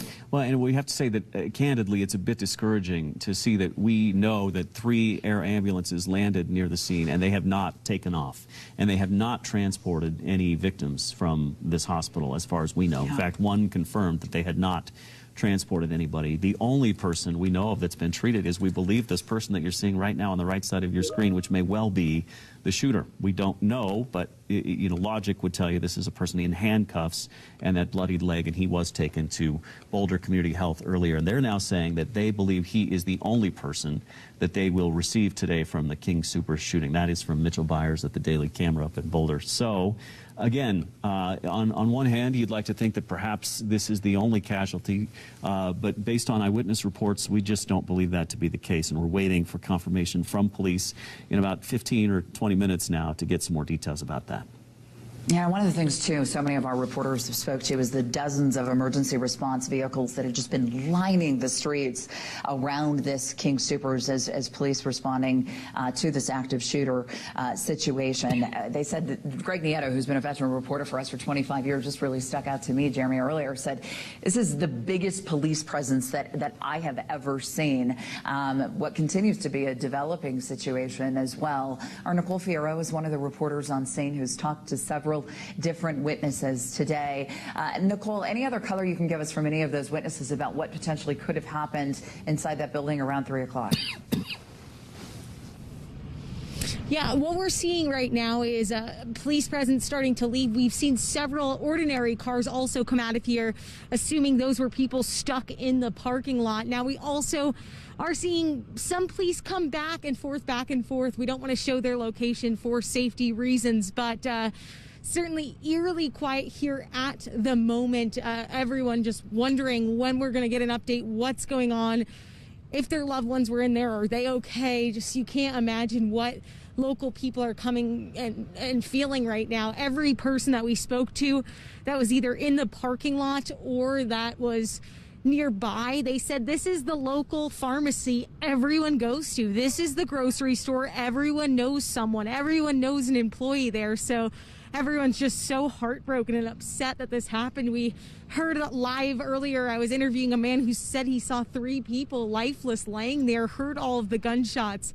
Now we're seeing some regular cars start to come out. I think this looks like a family here. I'll probably try to talk to them if possible. Let's see as they come out. Hey, excuse me? Were you in there? Oh, you're all right? Yeah, we're fine. Okay, thanks so much. Yeah, so we are seeing some cars come out. They said they were not in King Soopers and they're fine. This elderly woman and her daughter over there leaving now. So cars are being able to leave here. And as you can see, not as much as a presence over here. Seems that some of the crews are leaving right now, but as soon as we get any update, we do know that we're going to get that 5:45 press conference. That's where we'll really hear a lot, and so many people want to know, community members, everyone here. I definitely have seen, though, about 5 police cars leave here all within the last couple of minutes. Yeah, encouraging indeed. It says that perhaps the thing has cleared, the scene has cleared. We got that information earlier from police, too, that they had cleared the store, so that's good news. As you know, we've been hearing from witnesses throughout the afternoon, several of them earlier giving us very vivid eyewitness accounts. Let's hear some of that. I saw a man with a semi-automatic rifle shooting at people in the parking lot. I saw a dead body on the ground in the parking lot. I know he was dead because they took him away in a body bag a few minutes later when the police came. Heard gunshots going off. It sounded like a heavy caliber type, maybe a shotgun. And so I have a live stream, so I fired up immediately. And I never saw anyone, but I saw some victims on the ground as I came around the corner. And that last witness there, Aristeia, Dean Schiller, who was, as he said, YouTube live streaming much of what unfolded outside the parking lot. Others in our newsroom who've seen that YouTube video confirm what he described there, and that was the report of 3 lifeless bodies there, face down, 2 in the parking lot, 1 inside the store. And those are the harrowing details that we hope to learn more about in the next 15 minutes and pray that they're not true. Certainly can't reemphasize that enough. There's that picture you were talking about, Jeremy, of those gorgeous flat irons with the really eerie view of being illuminated by these sheriff's vehicles' lights. We also saw Kagan Harsher earlier show us front windows of the store that had been broken in. He said at one point police could be heard trying to communicate with the attacker via bullhorn. We also saw officers that were standing on the roof. This was just shortly after 3 o'clock. I'm just hearing that they were apparently lifted onto the roof in a cherry picker as they were trying to do their best to apprehend the suspect. Again, Boulder Police Department have not confirmed how many attackers involved, really whether anyone was arrested, though at this point the speculation leads us to believe that the one man with the bloodied leg that was in handcuffs was obviously arrested at this point. We do know that when police arrived, that suspect did open fire. We did hear that, but we're waiting to hear if there were any injuries to any police officers. You know, the hardest part about this is just, like you said, Jeremy, it's hearing these harrowing tales from the witnesses, all stories that seem to add up at this point, and just seeing the frenetic seeing the intense emotion as you see these victims that are covered in blankets just crying as they look to be reunited with their loved ones who seem to just have potentially escaped death, and yet not having that confirmation. Our minds are immediately going to hard places, so certainly stick with us for the next 10 minutes because we will get the official word. The common theme in these mass shootings that we've seen here in Colorado is their relatability. They happen at places where we could see ourselves going. They happen at schools and movie theaters and grocery stores, and if not for the grace of God, it could have been us inside that store today. And so I think that's part of what makes this so heartbreaking, is the knowledge that this was just a random Monday afternoon at a grocery store in Boulder where nobody expected anything to happen, and then the unthinkable unfolds. The mind immediately goes to motive, and obviously we don't have an answer there, but you wonder based on past experience, is this a disgruntled employee? Was this, who knows what might have led up to all of this? I'm sure that police are trying to answer those very questions right now, and I guarantee we won't have answers to that just yet when they do give us a debrief 10 minutes from now, but hopefully they can answer some fundamental questions, like how many people were injured? Was that the suspect we saw being led away with the bloodied leg? And how on earth did this unfold without even more casualty? Was it because of people like we saw, Brian, who hurried in there and told everybody to get to the back of the store and then hurry out through the loading dock? Did that save lives today? Yeah, you know, this is just a couple miles, too, from CU Boulder's campus, and I'm wondering, too, if our producers can make some phone calls and to see if there's been any lockdowns issued on the campus at this point. But obviously a lot of parents tuning in right now so concerned that this King Soopers is so close. Obviously there could have been some students shopping inside, so we are working to get all of these details for you. We know that several of the employees and likely some of the shoppers were bused to a point of safety, and we apologize. We're losing, there we go, we got our picture back here. Our Michael Konopasek, one of the first reporters on scene right now. Michael, any new information for us? Yeah, you know, our objective here is to try to piece together exactly what's happening, and we do that with witnesses until we get the official information from police, which we're still waiting on. And so Pedro lives very close to the King Soopers. In fact, he just lives in this building right over here. So I'm going to have Dan push off and show more of the scene while we talk to Pedro here. And Pedro, you were at home in your apartment, and tell me, you started hearing the shots, right? Yes. So actually what happened was that I had just gotten out of the shower, and I was thinking about going to the grocery store, because that's the King Soopers that I go every time I go to the grocery store, to buy a deodorant, actually. Yeah. But I got too lazy to go, and I stayed home, and I was having lunch when I started hearing lots of sirens and shouting and shots. Yeah. So, and the shots, you would have heard the shots before the sirens, of course, right? I didn't hear anything before. I see. So you perhaps we don't want to assume too much, but perhaps you didn't hear the initial shots. Is that how you understand it? I would understand like that. Yes. And you heard some shooting. You were aware of where the shots were coming from after you heard the sirens. Did you know was it evident that it was coming from law enforcement? You probably weren't looking at that point.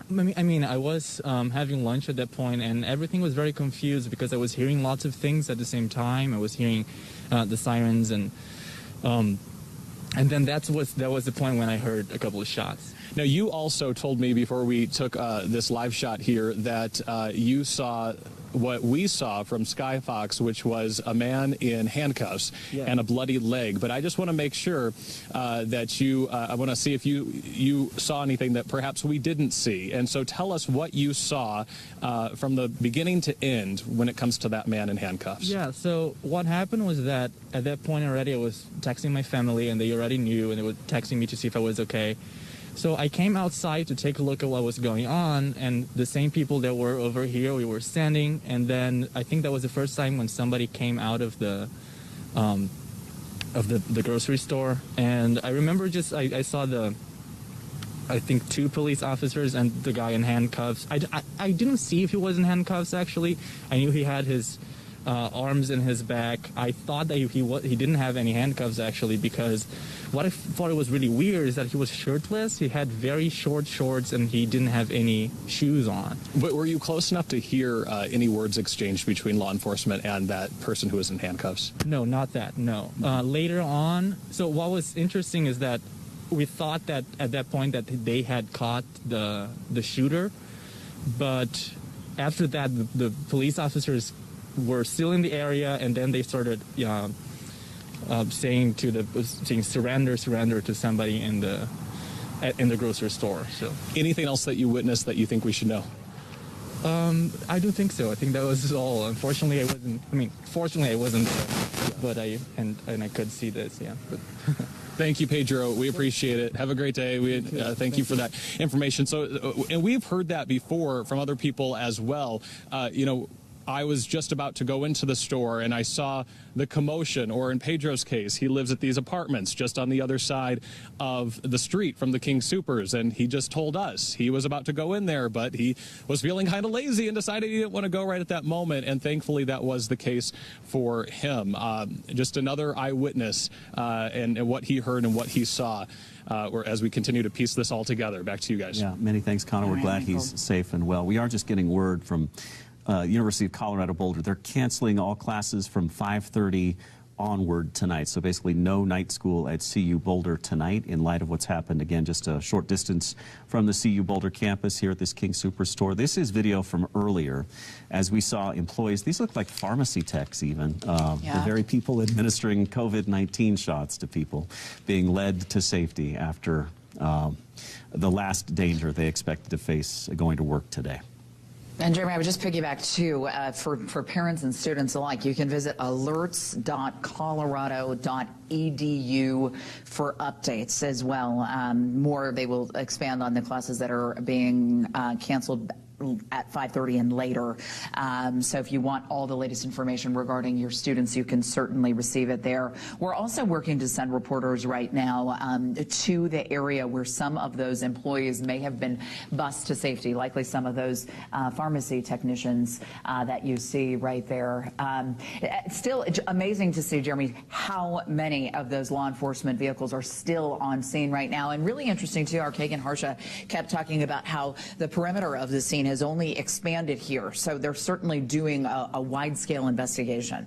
They are indeed. We are just minutes away from a planned press briefing at the nearby Whole Foods. It's about 3 miles away from the King Superstore. If we could take a live peek in there, reporters are getting ready, as is the police department there. We have learned just moments ago, as is usually the case, that this is running a bit late, so it probably will not happen at 5:45, but probably 5:55 instead. In fact, I think this woman is telling reporters that bit of information even as we speak. Nevertheless, we will bring you all of the new details as soon as we get them, and we are as eager to hear them as you are, because, again, the only confirmed information we have from Boulder police is that there was an active shooter.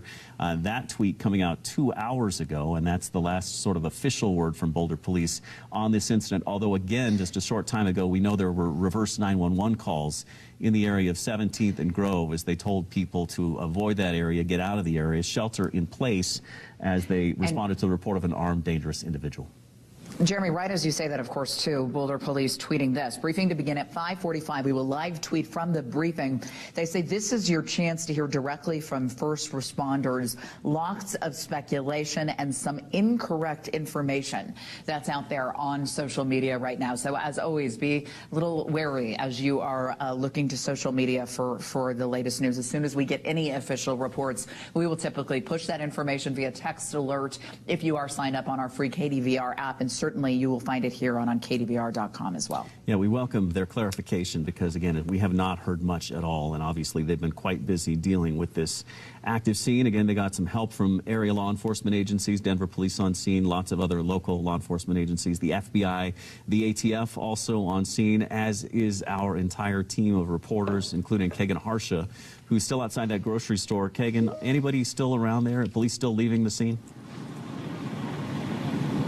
Can you say that again, Jeremy? You were cutting out Just there. questioning the presence there still. We have seen law enforcement leave, but there's still a decent presence. Looked like that fire truck behind you may be getting ready to leave.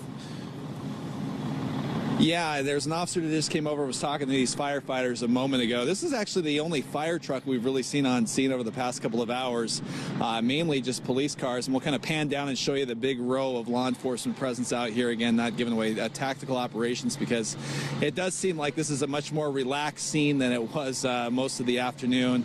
You can see officers that are close to me just kind of hanging out, standing out here right now, which is something we didn't see earlier.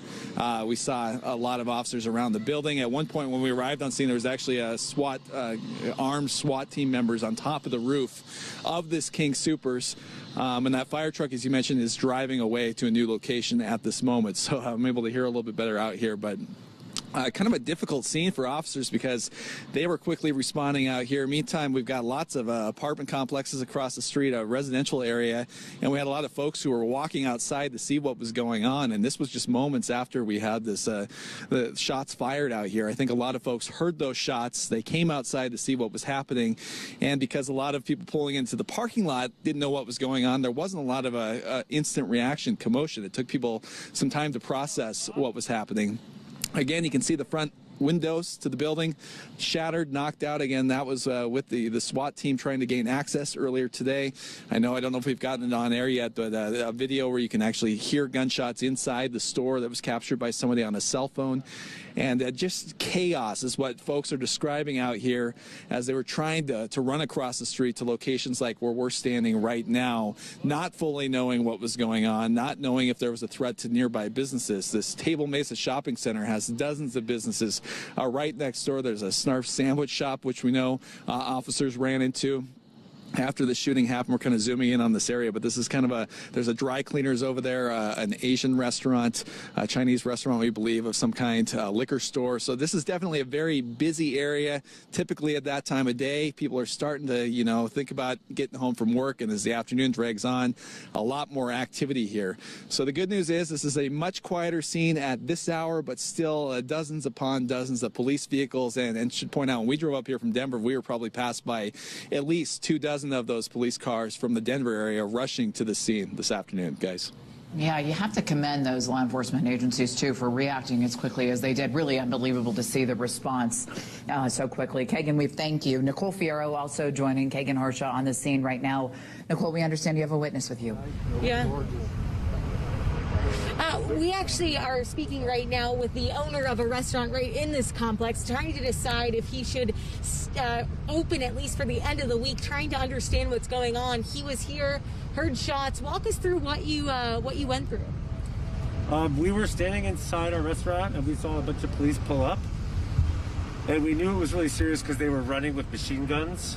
And so we pulled up a live stream of it. There was a guy that was live streaming the event from right over here. And so once we realized how serious it is, I called our team. That both places were closed today, so I called them and told them to get into the office, lock the doors, and stay shelter in place. I mean, how terrible! I'm sure you were extremely scared, nervous. This is what we hear, a community where you know everyone and know the people inside King Super. We were almost just going to go over there and get lunch, so it's kind of crazy, but it's weird. You don't really know what to do because we don't practice for this. We never were prepared. Yeah. I mean, luckily I told our team upstairs to go into the office that had a window so they could jump out the window. That's kind of what you're trying to think of, like, in the moment. It's pretty insane. You seem stunned. Yeah, it's shocking. This is our neighborhood center. So, yeah, all of our employees live within a mile of here, and all of our community that comes in lives in these residential areas right behind this place. So you didn't think it would happen in Boulder, Colorado. No, to see this amount of police presence, to know what's going on right now. They're going to, he like so many other people are wondering what's going on, how many, if any, lives were lost, and hopefully we are told they're going a little late, but we are going to have a press conference soon. So yeah, we just sheltered some of the people from the grocery store and gave them some water and tea and coffee, and they're pretty in shock. And it's just horrible that we're still having to deal with these situations. The people from the grocery store, I mean, what are they telling you? They saw bodies. So there's a live stream that shows some bodies in the parking lot too. So it's pretty crazy. You think about what you would do. You don't do what you think you're supposed to do, because you kind of start watching for a minute, and when you really should have just locked the doors and hid. It's that stunning, that panic and shock before you got a dub. Everyone we know. I just hope everyone lived and that everybody gets out of this okay. As soon as we get an update, I'll get your contact info and I'll let you know. Thank you so much, sir. I'll just give you my card. Okay, perfect. As you can imagine, so many people in this area just wondering what's going on. We are staying in touch. He said that he had several people sheltering from the grocery store who saw bodies themselves. They were watching on a live stream just in the same complex, so they ducked underneath chairs and tables to try to stay safe. Nothing anyone would imagine happening to them. Well, you heard him say it. I didn't think it would happen in Boulder, Colorado. That's a sentence we heard uttered in Littleton and Aurora and in Highlands Ranch, too. I didn't think it would happen here, and yet it appears to have happened again. Getting word that there have been 4 medical helicopters at the scene, but we have not seen them leave the scene just yet, which is discouraging news. And again, 2 active scenes, not just the King Superstore, but also a neighborhood, 17th and Grove, where police have surrounded a residence and where our Courtney Fromm is live right now. Courtney. Jeremy, it's still a very fluid scene here. A lot of people kind of standing around watching what's going on, including us. Now, we did see SWAT officers. We're going to stay on a wide shot, but we did see SWAT officers earlier take out several individuals from this condo complex, obviously not from the main door that they're focused on. It may have been other residents who lived in the building, I imagine, just evacuating them out of here. Now, they were knocking on the door earlier, asking whoever's inside to come outside, but they do have their shields builds up. There's been some other gear that has been brought in possibly to breach the door. We're just kind of standing by. They have put up some tape here on 17th and Grove to kind of keep people back. Like I mentioned, there are a lot of people out here kind of watching as this all unfolds. But as of right now, we have no details on who the individual is inside of this condo complex here on 17th and Grove. Yeah, and police, Courtney, aren't saying at this point, too, if this is related at all in any way. Obviously, you're not hearing any official sound from them at this point. Yeah, we have not heard anything yet if this is related or not. We do see the road is completely blocked off now for several streets beyond 17th and Grove in both directions. A lot of SWAT officers and Boulder police in this area, but no connections yet that we know of. Okay. Courtney Fromm reporting from the shelter-in-place order that was issued at 17th and Grove.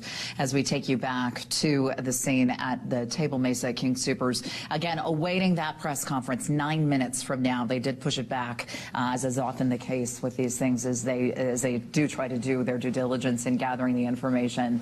But you can still see, just as it now begins to get darker on this eerie Monday evening in Boulder, Colorado, you see all of the law enforcement agency vehicles just lining the streets of that King Soopers as they begin what will be likely a very long investigation. Really just so difficult to hear so many of these witnesses describe what they say was just a chaotic scene as they were rushing to the exits at the front store. We heard that one couple that said they were lucky to be right near the back of the store, right near the exit. We've pieced together, again, have not heard this officially, we've pieced together, we think that the gunman went from the parking lot where he first initially fired shots and moved his way slowly inside the store. We heard from one witness who said that he saw 3 lifeless bodies at the front of the store.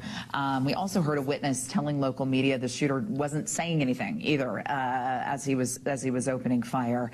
Also, then we have not released this, obviously. We're very careful with the video that we release. We want to be sensitive at all times. That is of priority for us here at Fox 31, but video from a witness who apparently they've been talking about it live streamed on YouTube, some video from the store's parking lot showing a really chaotic scene as well. That's certainly something we don't always see in these situations, only adding to the heartbreak here tonight, Chairman. Yeah, and others may be reporting websites, maybe reporting Twitter and Facebook, and others may be reporting certain lurid details about what's gone on here. We're just not going to do that because there are families waiting for details about what's gone on with their loved one, and we want to make sure we get that information directly from police. I'm still struck, though, by that witness that Nicole talked to minutes ago, that restaurant owner who said, I told all my employees to go up there and get next to the window in case they had to jump out. What a sign of the times that we are living in when that's the sort of thing. Our Michael Konopasek still on scene there, talking to witnesses with equally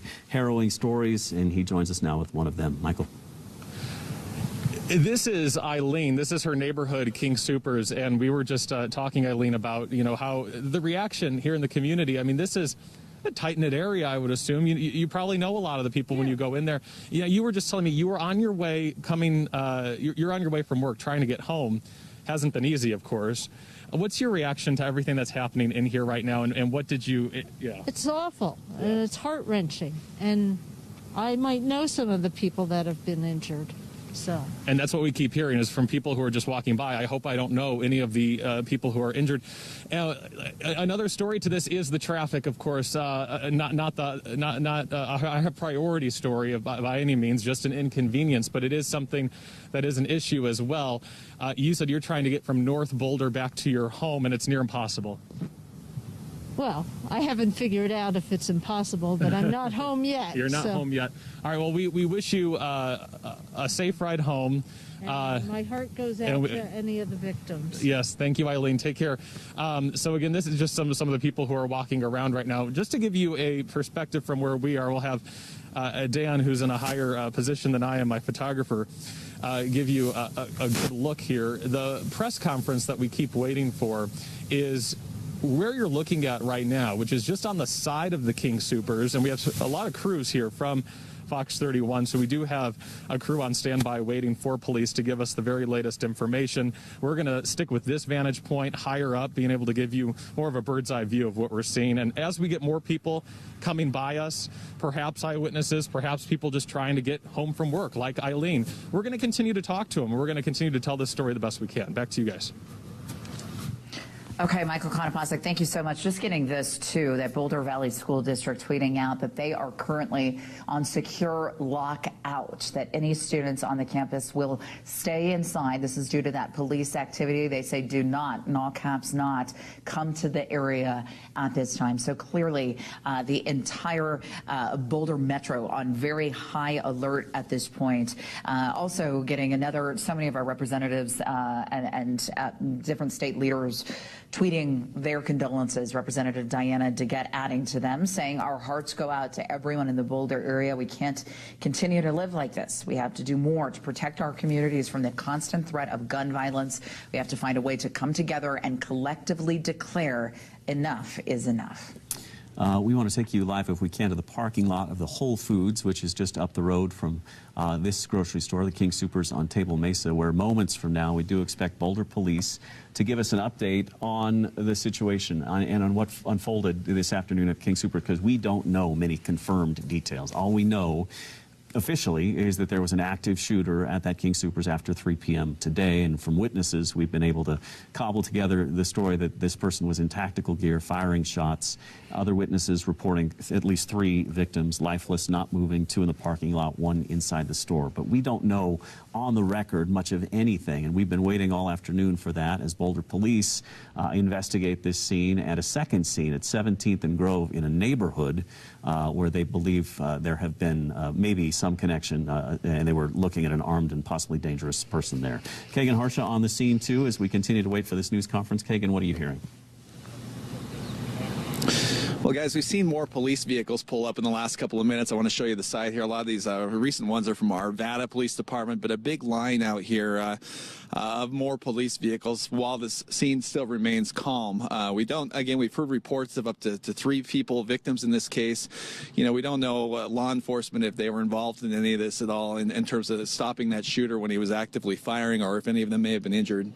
But we do want to point out we're seeing an American flag that's been draped outside on the ground right outside the front entrance of this King Soopers as we zoom in. And that happened a while ago. We're finally able to get a high enough vantage point to be able to see that. And we see several armed officers, SWAT team members, it appears, kind of standing right around that American flag. Now, we don't know what that is in regards to or why it was placed there. Just something new we've seen out on the scene today in the past couple of minutes. It's definitely a striking for us out here, and we've seen at least 5 or 6 officers standing right there beside it the entire time over the past couple of hours. Again, more law enforcement vehicles, police vehicles continue to arrive at the scene as we're now seeing at least, 3-4 dozen police cars lined up outside of this King Soopers in Boulder at this hour. Yeah, one of the things that, Kagan, thanks so much, we're trying to assess this at this point as were there any police officers that were injured? We've heard unconfirmed reports at this point. It is interesting to see both that American flag and the officers that are lining up waiting to get corroboration from officials at this point to see exactly who was injured, if they know at this point, inside the King Soopers. Coming up here in just a couple of minutes. We've got Vicente Arenas outside of the Whole Foods where we are awaiting that update to come. The only confirmations that we've been able to make at this point are from phone calls that we made. We called area hospitals ourselves. We do know Boulder Community Health telling us that they had a patient condition unknown. And we also saw 3 air ambulances. Jeremy, you made the point earlier that we didn't, and this is certainly not something we want to, we report. It gives us a heavy heart, let's just say that the air ambulances never seemed to return back to the hospital. We actually now know there were 4 of those air ambulances, and again, none of them returned to the hospitals. They came from all over the place, Fort Collins and Greeley and Boulder and the metro area. None of them ever transported a single patient, which, as you said, is a bit disheartening, and we hope it doesn't forebode bad news that we anticipate hearing any time now from the Boulder Police Department. We are approaching the 6 o'clock hour as we look at this video from earlier this afternoon. afternoon. These are store employees and customers being led away to safety. It really reminds me of that video we saw back in April 1999 outside Columbine of students, young kids, being rushed out of their building to safety after a shooting there. And as we've said, we are all too familiar with this kind of thing here in Colorado, far too familiar. Again, it's 6 o'clock now. This is breaking news coverage of the active shooting at the King Soopers on Table Mesa this afternoon in South Boulder. Yeah, we know, again, that this is just a couple miles from the University of Colorado Boulder campus. Definitely getting some emails at this point from concerned parents. We know that they have canceled classes after 5:30. We know several of the schools are on lockdown in that area. We've talked to several witnesses who just describe an utterly chaotic scene. One witness telling us earlier that they actually were the one to run inside the King Soopers and notify some of the shoppers that there was somebody with an AR-15 rifle, describing that person, interestingly enough, as a white male with brown hair. And you can see, interesting, the only person we have seen apprehended at this point is this man who's got the bloodied leg. We saw police escorting him outside of the building, looks to be handcuffed, and that's the only suspect. Now, again, the big question is, was this some sort of a corroborated attempt? We do know at 17th and Grove right now, and this is completely unconfirmed if it's related at all, that they have a shelter-in-place order. Our Courtney Fromm is on scene there monitoring the situation. If I can interrupt real quickly. We now have it confirmed. Multiple law enforcement officers telling us that multiple law enforcement sources saying one officer has been killed and 2 others wounded. Again, this information coming from one of our reporters, confirmed by multiple law enforcement sources, saying 1 officer has been killed and 2 others wounded. Yeah, and they say that the number of civilian casualties continues to change, so that is an unconfirmed number, so we will not give you that. Jeremy, that is not the news we wanted to report this evening. Yeah, you know, and we've been hearing unconfirmed reports about this for the past couple of hours. Of course, we weren't going to report it unconfirmed, but again, we're getting this from several law enforcement sources now, and as you said, it's not the news we wanted to deliver, and I'm sure it's with a heavy heart that Boulder police are going to talk about it just minutes from now, and it certainly could help explain that American flag that Kagan Harsha just saw draped outside the entrance to the King Superstore, surrounded by SWAT officers, which again, if true, if what we've confirmed appears to be true, these were the co-workers of the officer that appears to have lost his or her life today. So unexpectedly here, called to duty Monday, just at 3 o'clock, on reports of an active shooter, and little did they know. We are again awaiting the press conference to start here in just a couple of minutes. As you can see, we will update the graphic at the bottom of your screen with the very latest. As you can see, we know 2 officers wounded so far in the King Super shooting. That much we have confirmed, and that the 1 officer has killed. This is coming from multiple different outlets that we felt that it was safe to at least confirm this information on the air to you this evening. Yeah, obviously in these situations you try to get it right and not necessarily first, and we are sad to report that news. Obviously any loss of life is devastating, but witnesses earlier today told us that one witness told us he saw 3 lifeless bodies there. 2 of them outside the store, face down in the parking lot, 1 inside the store.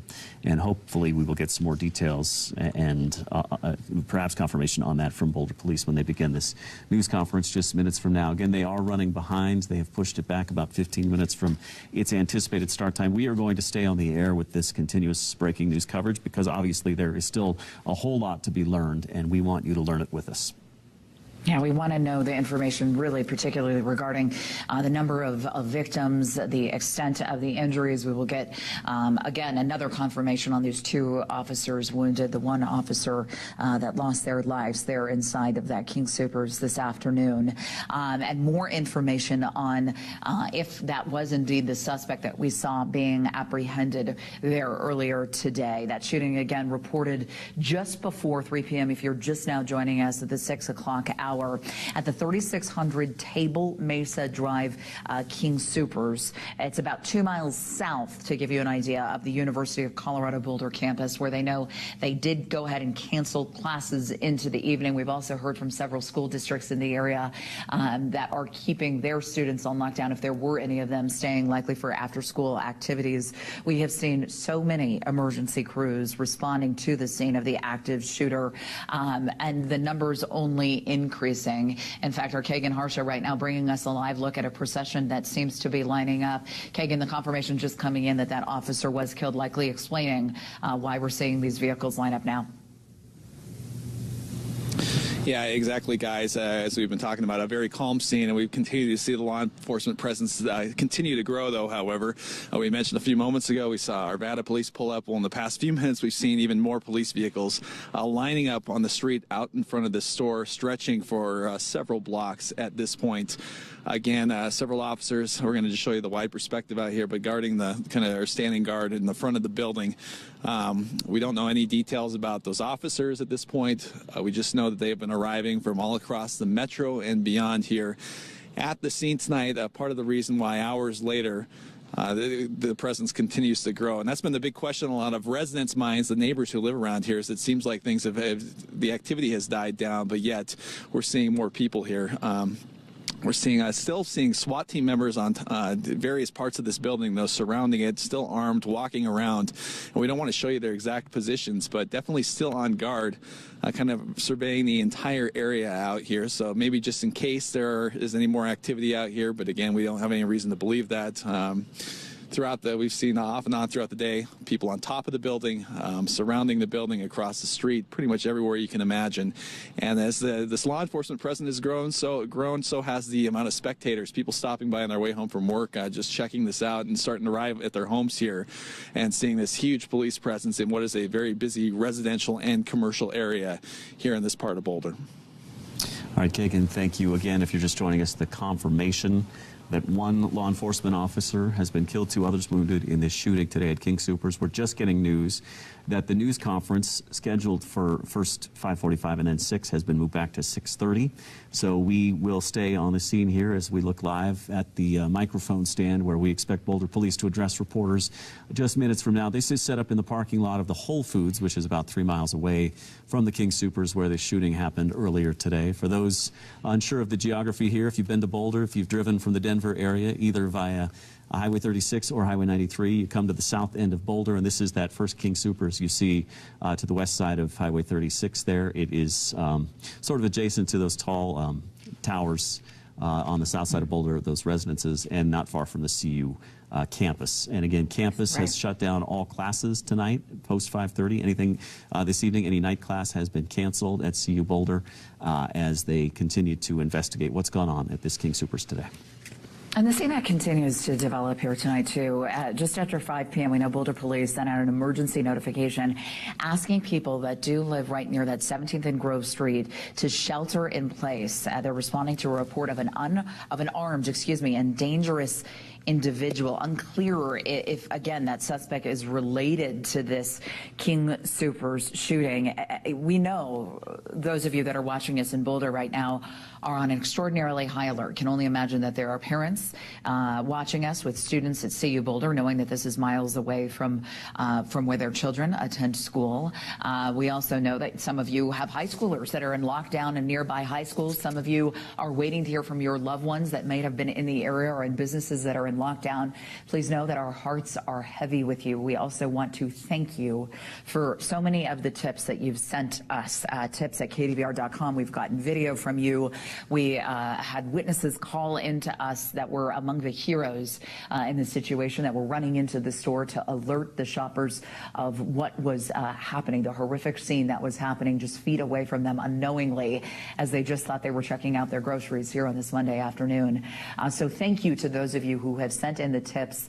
And if you have questions or anything that we can be of help, please continue to send those emails, tips at KDVR.com.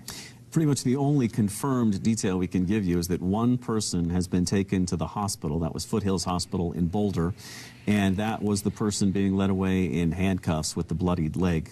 Presumably the suspect, although again not confirmed. Governor Polis, who calls Boulder home, of course, a short time ago saying via Twitter, like my fellow Coloradans, I'm closely watching unfolding events at King Soopers in Boulder. My prayers are with our fellow Coloradans in this time of sadness and grief as we learn more about the extent of the tragedy. And if we could, can we go back to that picture you guys just had of all those officers gathered together at the front entrance, because that is really chilling, striking, and sad, because this is where Kagan moments ago saw that American flag draped on the ground, and you can see these officers from the Boulder Police Department gathered there on the scene, and again preparing for this procession, which has become an all too familiar sight here in Colorado as officers lose their life in the line of duty. I remember it just a few months ago when an officer was killed in a crash in Commerce City. We saw it in Douglas County a couple years back, and several other places here in the metro. It is a dangerous job, and the folks in Boulder learned that today for sure. And here they are standing right in front of windows that have been completely broken out because of the chaos that ensued earlier. And so many people, so many of the witnesses today have said it could have been me. And of course, those officers thinking of their fellow brother or sister in blue and thinking that that could have easily been them today too. Jerry, I have to say, I mean, in about a decade doing this with you, I think some of our darkest moments together, bringing viewers news on the air, have seen the officers that are just overtaken by the solemn news of losing one of their coworkers. Well, it's crushing, not just for law enforcement, but for anybody who knows and loves Colorado. It's crushing, and it's a far too familiar sight. I mean, the sad reality is when this story broke earlier today, we sort of went into familiar mode because we know how to do these, unfortunately. It's become familiar, and I wish we didn't know how to cover stories like this, but we've learned over time how to cover them because they just keep happening. Well, it's just like Representative Diana DeGette said earlier, enough is enough, and I think we all are so overcome with that same sentiment. And again, I mean, just here we go. We've got another, it looks like, a police vehicle rushing by. You have to wonder, again, this is purely speculative, and we can't emphasize that enough, if they are trying to figure out if that 17th and Grove scene is related. Any of the activity that we see right now, it seems to be going in the direction of that 17th and Grove. So again, we do have reporters on standby there. But as I was saying, here is that scene, live scene for you. We've got, again, a team of reporters monitoring right now, trying to see was there some sort of a corroborated attempt here today. But unbelievable to see, as I was saying, Jeremy, so many of the officers responding so quickly, departments from all across the state that were there. I mean, we came on the air just before 3 o'clock, and we saw by 3:30 dozens upon dozens upon dozens of SWAT officers, ATF, police officers, fire officials, all of them responding on scene. Yeah, we heard from a couple of witnesses who said they thought law enforcement was on the scene within a couple of minutes. So yeah, as you said, they were right there. They helped make the response a quick one, and that no doubt likely saved lives today. As we see these two officers covered in tactical gear appear to be leaving the scene there on a somber night for law enforcement in Boulder, with the news that at least one officer has been killed, 2 wounded in this King Soopers shooting. Now, we don't know about other casualties. There have been a range of numbers on social media and elsewhere of people saying this many were injured, this many were injured. We just don't know that number. And again, we hope to get that information from police. But we do know what we heard from from first responders, I should say, sorry, witnesses. They said they saw, one person said he saw 3 lifeless bodies there on the scene face down. And so those are the details that we hope to get confirmed by police officially without further speculation. Yeah, we do have a team of reporters, to our count 7 right now, and they're photographers that are spanned out all over the Boulder Metro covering this story. We are trying to bring you every single angle. And if you do have to back away from your television, we want to remind you KDVR has a free app you can download. We will send push alerts with any big breaking developments at any time. KDVR.com also has minute-by-minute updates. We try to give you all of the latest tweets and information that we can see. Anything, again, again, that's official. We try really hard here to not deliver misinformation. So make sure that you are tuned in with our several different avenues so that you can be on top of the story as well. Quick point of clarification, that Whole Foods that I mentioned being 3 miles away is not. It's just across the road there in Boulder. So we expect that news conference from that nearby Whole Foods just minutes from now. Meantime, we will talk to some more of our reporters who've been there on the scene, including our Michael Konopasek talking to witnesses today. Michael. Yeah, Jeremy, we have been talking to a lot of witnesses. I can tell you from where we are right now, we have seen a lot of police leaving. So let's just go through. We're here from our vantage point. As far as the eye could see, not nearly as many, although there's still a good number. And I would relate it to, from my reporting experience, about the same as the STEM school shooting in Highlands Ranch. But now a lot have left from multiple different agencies, but there will still be undoubtedly a large police presence here for many, many more hours to come as the investigation continues. But when we first got here, it was a frantic situation where we did see SWAT officers running to different locations. Now, we haven't seen that for quite some time, of course, and then the very latest is, we're actually seeing law enforcement officials leave. We're in Boulder County, and I saw the sheriff of Jefferson County. I saw Denver's police chief, and then you see the rank and file from multiple agencies, ATF, FBI, so you have federal, state, and local. It's just incredible just what kind of a response we have. And then, of course, we've confirmed that one officer has lost his or her life. So, again, this is the vantage point that we're going to continue to stay at for a while as we continue to see people coming and going. We want to make sure that we have the very best information that we have until that press conference happens. So we are continually looking for people who may have seen something that we have not yet reported out yet. And that's going to be our objective from now on. I imagine at this point most of the witnesses have left the scene to go be reunited with their friends and their family. Is there anybody that's kind of hanging around? Maybe they're looking for their car, looking for their vehicle, or has it kind of quieted where you are? It's quieted quite a bit, Aristea, and you're exactly right. What you're seeing is what we're experiencing. So yes, there were lots of witnesses and not as many anymore. I mean, we just aren't seeing as many. And so we are anxious, of course, for that police press conference to give us the very latest information, the most detailed information. In fact, something I did just see on Twitter from Boulder Police is that there is a lot of misinformation on social media right now. And we take lots and lots of caution. We take lots of time to make sure that what we're reporting out, of course, is accurate. And we're talking to people who are eyewitnesses. But just so many people have cell phones, of course. So many people live stream these days.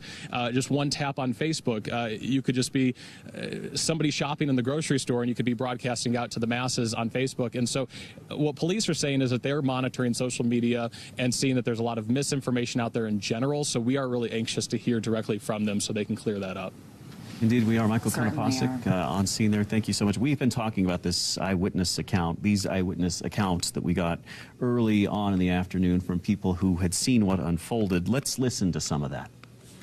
I saw a man with a semi-automatic rifle shooting at people in the parking lot. I saw a dead body on the ground in the parking lot. I know he was dead because they took him away in a body bag a few minutes later when the police came. Heard gunshots going off. It sounded like a heavy caliber type, maybe a shotgun. And so I have a live stream, so I fired up immediately. And I never saw anyone, but I saw some victims on the ground as I came around the corner. That was Dean Schiller, the last person you heard from right there, with the most sort of stunning account of what unfolded there. He reported seeing 3 lifeless bodies at the grocery store today. Yeah, so difficult to hear it. It's almost surreal. We can only even imagine what it would have been like to be a Dean Schiller and to be in that situation. Just absolutely heartbreaking. Again, it's 6:18 right now. We have the last report.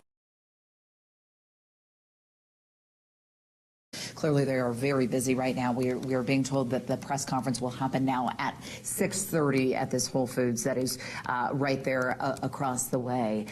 If you are just joining us, we're going to give you what we do know. This is the stuff that we have confirmed at this point. We know that there was an active shooter reported at the King Soopers at Table Mesa Drive just before 3 o'clock. We are awaiting any information regarding that number of victims. We're awaiting information regarding the suspect, potentially suspects. We know hundreds of law enforcement vehicles from different agencies responded. We have seen them continuing to respond as well. And we know just after 5 p.m., Boulder Police Department sent out an emergency notification. They asked people at that apartment complex that's right near 17th and Grove to shelter in place.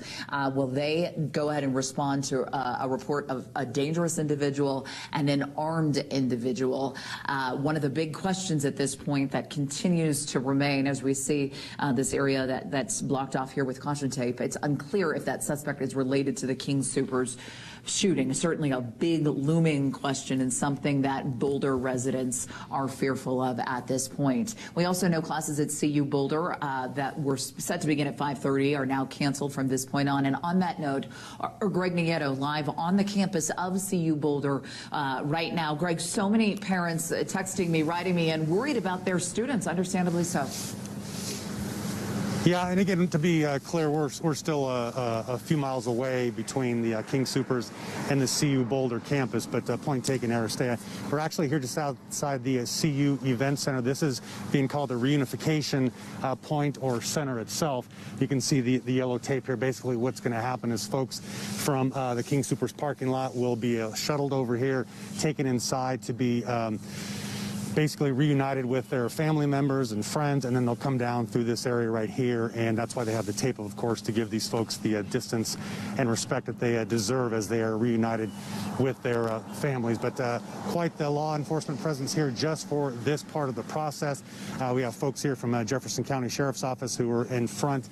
We also have police officers from the Erie Department who are here as well to have this process go as smoothly as possible. And it's supposed to take place here at any minute. So again, for good reason, we're several miles away from the King Soopers. It gives plenty of space in between what has happened earlier today and an opportunity to be reunited with so many folks who have waited, for the good news to see their loved ones.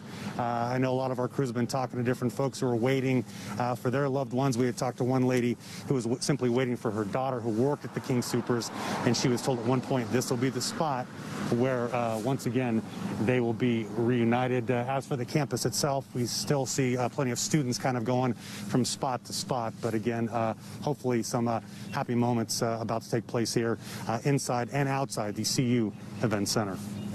We sure hope so, because we've seen that go both ways in our experience here in Colorado with mass shootings. So we certainly hope there are some happy reunions after the shooting there where you are. Greg, thank you. Just getting an update from Courtney Fromm about that scene there at 17th and Grove where those reverse 911 calls had gone out telling people to take shelter. Courtney's telling us now that they're taking down this tape and that the SWAT team appears to have moved. There's no longer a fluid scene here. Not sure where they went, but they've reopened the street there, 17th. And this does not appear to be a very active scene right now. So that new detail coming to us from Courtney Fromm, one of our many reporters on the scene covering this story this afternoon. Again, we await this news conference at the nearby Whole Foods just a few minutes from now, where we expect new details. And we already know that some of them will be heartbreaking, because we have been able to confirm one officer's been killed, 2 officers wounded. At least there may be bigger numbers than what we're seeing here, but we can confirm 1 officer killed, 2 officers wounded in this King Sooper shooting. And if any of the witness accounts come to fabrication too, certainly we know it will be heartbreaking news that's delivered tonight. I wanted to add too, in that 17th and Grove scene, I understand from a source close to the area that it's really close to Boulder High School, that area. So thank you for that. I think that it does explain why Boulder High School has decided to go on lockdown at this point. Again, not knowing if that person that was there considered armed armed and dangerous was connected to the incident that happened starting at 3 o'clock at King Soopers. So Boulder High School clearly taking that precaution as well. Also, Aristide, just getting word, the President of the United States has been briefed on this. This coming from his press secretary, Jen Psaki. She tweeted, the President has been briefed on the shooting in Colorado. He'll be kept up to date by his team as there are additional developments. So this news reaching the White House tonight. President Biden has been briefed on what is going on here in Boulder, Colorado. And really, and that just underscores the tragedy that we're experiencing right in our state and so many people's backyards at this point. You know, one of the things we've been really careful too, and police ask this of all media, so we hope that all of our counterparts have taken the same caution. We've tried very hard to not show any of tactical strategy by police officers. You never know in these situations who may be monitoring, and so we certainly take that quite seriously. So forgive some of the quick movements on our camera work. This is a live developing situation, and oftentimes that's how it manifests on the air. Our Ashley Michaels on scene right now. Ashley, last time we talked, you were just across from King Soopers. You still there? What are you seeing now? Hey, Aristide, yeah, we've actually moved to the corner of Table Mesa and Broadway instead. I want to give you just kind of an overview look at what we're seeing. We've got still a lot of police cars. I know a lot have left throughout the evening so far. There's still quite a large police presence. I want to kind of just show you down Broadway here, and there's just flashing lights up and down. There are still a lot of people just milling about, a lot of people we've been talking to throughout the day, and I kind of asked a lot of these people, you know, what is it that's keeping you here? And they just feel a real connection to what happened inside. Some of them were inside. Some of them were about to go inside to go grocery shopping. And a lot of them say, you know, they just haven't been able to leave the scene because they feel such a connection to what's happening here. They're invested in it. They want to make sure they know the people that they know inside are safe, or people that they know were supposed to be shopping here are safe. Still, a lot of those questions out here tonight, just a lot of uncertainty, and I think that's the reason we still have quite a lot of folks who are just, you know, standing around watching. Not a lot actually happening right now, but they just can't take their eyes away from it. They're still waiting on those details like we are at this hour. But, you know, if you guys can kind of look off into the distance, I want to paint this other perspective for you. This is right in front of the Flatirons. You guys, this is one of the most beautiful scenes in Denver, in Boulder, excuse me, and just such a tragic scene in front of one of the most picturesque, iconic places in this city, in all of Colorado, really. And it's really just tough to see this large police presence and hear all of the horrible things that have happened here today. A lot of the folks that I've been talking to, they still haven't really processed what they've seen, what they've heard, and what they've felt out here today. I think it's going to take a long time for all of us. Jeremy and Aristea. Yeah, indeed it will. Sadly, though, we've been through this before, many of us, and so we're all too used to reporting this kind of news. I'm still struck by some of the people and their attention to detail. We saw Brian Crucy earlier. He was in the line at the store and heard what he thought was fireworks, and then he looked out and saw a guy in the parking lot with tactical gear firing his gun. So he ran out to the back of the store, told others to get out of there too, and they all went to the loading dock and got out. And then there was Dean Schiller, who saw, you know, these 3 lifeless bodies in the parking lot and was live streaming much of what happened today on YouTube, and thousands of people watched it all unfold. Yeah, certainly something we don't often see in these situations. I want to add to, I'm just hearing from a parent, Jeremy, from the Boulder Valley School District, saying that, as we've reported, Boulder High on secure lockout. Apparently, a lot of these students and coaches and athletic teams were all at Boulder High School. They were alerted then of police responding to that situation at 17th and Grove. This parent says so far that they have heard everybody is safe, and they are at this point still waiting for the all clear. We know they're on secure lockout, so that means any students on campus, they have to stay inside as long as that police activity resumes right outside from where they are. 6:28 right now. We await word from the Boulder Police Department. We expect a news conference a couple of minutes from now, although that's fluid and it may change. It's already changed a couple of times. As we continue to see law enforcement gathered there in the King Soopers parking lot, here's some more officers arriving there on the scene. They appear to be in tactical SWAT gear. Not sure what department. I can't see that quite yet because they're covering up the markings there. It may be Boulder Police, not sure. But what we typically see in these situations, based on the information we've confirmed that one officer's been killed, is that there will be some sort of procession tonight, likely from the scene of the shooting to the county coroner's office. If this holds true to past experience like this, and it likely will, and sadly there is a lot of past experience when it comes to this kind of thing in Colorado. We've had plenty of law enforcement deaths in the line of duty and in recent times too, so we've seen this process unfold. So in theory they are going to line up and form a procession that will then take to the streets of Boulder later on this evening as we await more word on what happened. Yeah, we're doing our best here to gather details as we await official confirmation. They tell us that should be coming in 2 minutes. Clearly, they are working hard to confirm their details before they go public with them. Did just receive a message at Boulder Valley Schools on spring break right now, so that's reassuring, of course, for a lot of parents in the area, because we know that this happened probably right around the time that schools would have been let out. So Boulder Valley Schools on spring break.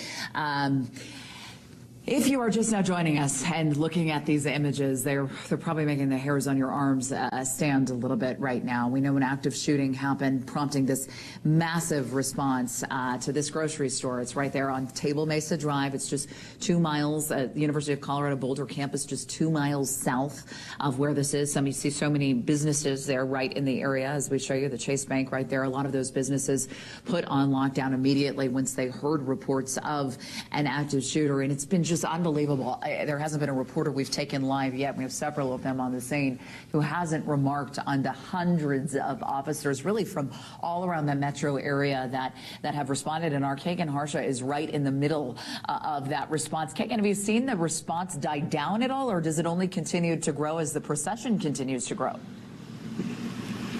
Yeah, it continues to grow. We talked about this team that just arrived, these SWAT team members. This is from the Boulder County Sheriff's Office. We've been able to confirm. And the presence continues to grow by the minute here as we see more vehicles pulling up, dropping off more officers and SWAT team members. And the vehicles, if you look back here at the front of the store, kind of outside, we really filled in all these areas where now it's stretching all the way to the store, up and down the streets for blocks. Hard to say how many police vehicles we're seeing out here, but it's at least conservative estimate 4 or 5 dozen out here. Again, since the moment we've arrived, not realizing this when we arrived on the scene, we've seen this contingent of 5 or 6 officers, armed officers, SWAT gear, it looks like, right outside the entrance of King Soopers. And that is where we saw that American flag shortly after we got here. But the police department's representative, we've seen sheriff's offices, we've seen a lot of departments from across the metro in Denver show up.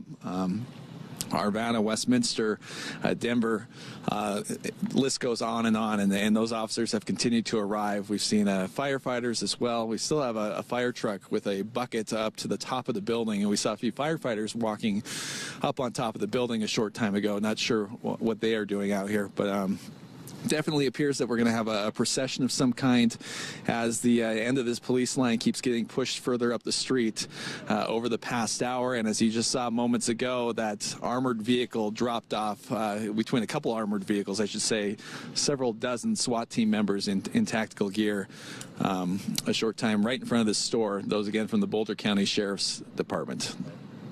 Jeremy Arstad. Kagan, we're just getting some new information here, and we are able to confirm multiple fatalities now, including that one police officer. So we now know several people have been killed. We can't give you an exact number, but multiple fatalities, including a police officer, in this shooting today at the King Soopers. And that really does explain this huge police response that we saw earlier. Kagan, go ahead. You're on scene. Tell us what you see. And Jeremy, I was just going to tell you and Aristea, yeah, I'm out here if you guys can still hear me. You talked about confirming those fatalities. We have seen some video given to us out here that we haven't been able to necessarily show yet. Of at least, and this matches what witnesses have told us, at least 2 of those individuals have been shot out in the parking lot. We saw those bodies on the ground through some videos taken by witnesses earlier today. We also saw someone lying on the floor of that store just inside the entrance here. So we've seen at least 3 through videos, people that were victims to this mass shooting out here today.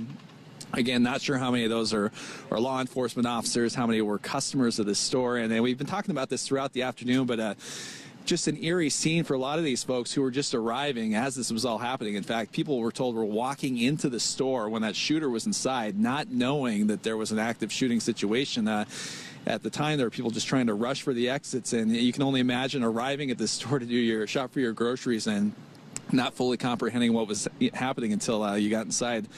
We've heard seen videos too. You can hear the gunshots inside the store. Again, witnesses out here said they heard at least a dozen gunshots in pretty quick, rapid succession. They saw that individual kind of darting across the parking lot, described as frantic as he was moving through here, and people just running for cover at the same time that others were nonchalantly arriving to shop for groceries. Okay. Kagan, thank you. We understand the yeah. news conference is just about to begin here any minute, so we want to go to that Whole Foods. It's just across the way to make sure that we are 5 minutes. Already, we're getting a 5-minute warning. We've got some time here. Yeah, you know, somebody pointed out, and they make a good point. This is supposed to be such a celebratory, triumphant time for Boulder. We got the CU Buffs playing in the basketball tournament and doing quite well. We've seen this school and this community rebound from the pandemic. Hopefully things getting back to normal. Inside this very store, there were lab techs administering COVID shots. You know, this was supposed to be that time of year finally when we were starting to have something to be positive about, and then you see something like this unfold. Well, and Jeremy, you said it so beautifully earlier that, you know, we have referred to so many of the people that work at our King Supers, that work at our grocery stores. I mean, we can all think back to a year ago. They're our heroes. They were making sure we were fed. They were putting themselves at risk doing it. We know several deaths that happened within the King Supers family, and we learned what a tight-knit family that was. And now for this to come on the heels, multiple fatalities, including a police officer, to come on the heels of what that family has already been through. It's really heartbreaking to report. We can also tell you, you may be wondering why our helicopter's not in the air. There's a TFR in place. It's called a temporary flight restriction. Basically, law enforcement's put this in place while they investigate the scene. They don't want a lot of air traffic overhead, and so they put this TFR in place, and it's going to be in place through, I believe, tomorrow night. While they continue this investigation, 7 p.m. tomorrow, if my information is correct. And so typically in these situations, we would show you via helicopter this long procession. We won't be able to show you that. Nevertheless, the images will be heart-rendering from the ground and heartbreaking for the co-workers of this law enforcement officer among multiple fatalities at this King Supers today after this shooting. Yeah, and we definitely will have our reporters on the ground taking you through that entire procession as we pay respect to the officer that lost their life there today. Again, just probably a couple minutes out. We finally got a 5-minute warning, which is a good sign, as officers continue to do their due diligence in gathering information today. But there's definitely some unknowns that we've been waiting since we first came on the air before 3 o'clock here this evening. So we're now going on 3.5 hours and counting, but we are definitely waiting to hear more on official word when it comes to the victims that lost their lives there this afternoon at the King Supers, and also the suspect. You know, Jeremy, what sticks with me, it was bone chilling when we heard the gentleman come on earlier, Brian, and say to us, I mean, minutes after it happened, he said I saw a guy with an AR-15. I ran into the King Supers, likely knowing that's where that the shooter was going, and he just started screaming to people to get down. I mean, you'd hope that in that situation you'd have that same instinct, that same heroic instinct, but you don't know. I mean, it's unbelievable. Indeed it is. We were talking about the Boulder and you know, how they're doing well in the tournament, the basketball team is. We saw a tweet from CU Boulder Athletics a while ago saying we're shocked and saddened by the shooting that's rocked the Boulder community this afternoon. Our hearts go out to those impacted. Campus resources available to those who need them. Again, these are kids who are off in Indianapolis taking part in this basketball tournament and wondering what's going on back home. And so you have to feel for them and everybody with any connection to the community, to the school, to the grocery store. We talked about what a difficult year this has been for grocery workers. We know at least 3 King Supers employees alone died from coronavirus, working right there on the front lines, trying to help people through this pandemic. And then this has been such a difficult year for grocery store workers, for first responders, law enforcement, and then to see something like this happen in the spring, which tends to be when these things happen here in Colorado for whatever reason, it's pretty disheartening. It really is. Like I said, it's the darkest moments that we have as broadcasters, delivering news like this to you. You can see all the microphones set up there on the left of your screen at the podium, awaiting the official word, and the caution tape that's there. So clearly they're right in front of the scene, about to give us. So I wonder if is this the Whole Foods? Can we get confirmation, or is this on scene? That's the Whole Foods. So it really is right across the street. It is, and they say they just tweeted, press conference about to begin. It will be live streamed. Of course, we'll show it to you here, so no reason to watch that. Michael Konopowski has a bit more information on that procession while we await this news conference. Kono, quickly, what do you know? Yeah, Jeremy, I just spoke to a Denver police officer because we saw them lining up. We thought perhaps that would be the start of the procession, but that Denver police officer told me that it is going, he believes, to be led by the Colorado State Patrol. They went ahead and are taking on this duty, and of course we'll start from the parking lot, and then, as you mentioned, most likely over right to the coroner's office. So we are going to monitor that, and once it starts, of course, we'll provide you live images of that. And Connor, did they give you any sense of how many departments might be involved in this? Oh my goodness! Just from, I mean, we lost count. It is truly amazing how many different agencies we have seen here. I wouldn't be surprised if we have more than a couple dozen agencies. That's an estimation on my part, but I feel like it's a pretty safe one. Yeah, I think that's probably accurate. We've certainly seen numbers like that. All right, let's go back to the podium there at the Whole Foods across the street. It looks like law enforcement officers are getting ready to approach the microphone. I say that as they walk away, so we will continue to keep an eye on this. Apologies, these things are fluid. Obviously, they are hesitant, I'm sure, to deliver the heartbreaking news that we have confirmed, and that is that multiple people are dead, including one law enforcement officer. You know, you think about so many of the visuals that you've seen here in the last 3 hours, some of the poignant videos, another police officer, City of Arvada, detailing again just how many of the departments and agencies have reported from the state. But back to the images that we showed you here today on your TV screens as they develop live. We have seconds sometimes to censor it before we bring it to you. But you think about the American flag that you saw draped right outside the King Soopers, where the windows were blown out eerily. The windows were blown out eerily. You think about the image of the SWAT officers with their heads hung somber. You think about the image of the man bloodied without a shirt being taken out. The images of men and women comforting one another, family members, young shoppers that were inside, CU Boulder students that were inside. And it's heartbreaking to kind of think of the sum total that this is going to have here on our community collectively in the next days, months, and years coming. This is going to be something we refer to, and it's definitely a somber, dark moment for our state. Not just for our state, but for the parent company of King Soopers. A viewer just alerted me to the fact that just days ago at a Kroger warehouse distribution center near Milwaukee, a worker shot and killed two co-workers. This was last Tuesday night, just days ago. Same company, Kroger. And this all unfolded just last week, so obviously difficult times for those folks and for all of Colorado as we continue to follow this story. Yeah. Again, if you are just joining us and you're awaiting the press conference, there are a lot of unanswered questions at this point. We are awaiting an exact number. We know multiple fatalities as a result of that active shooter, but we are definitely awaiting the exact number. In fact, we're just getting a tweet coming in, let me see, from the Boulder Police Department, trying to give you new information as soon as it happens. The shelter-in-place notice at 17th and Grove has officially been lifted, and they are saying, again, confirming that this press conference here will begin momentarily. But it's a press conference so many of us are waiting with bated breath to see if the injuries and the fatalities, unfortunately, our minds have gone to a dark place. So will they meet where our minds have already raced?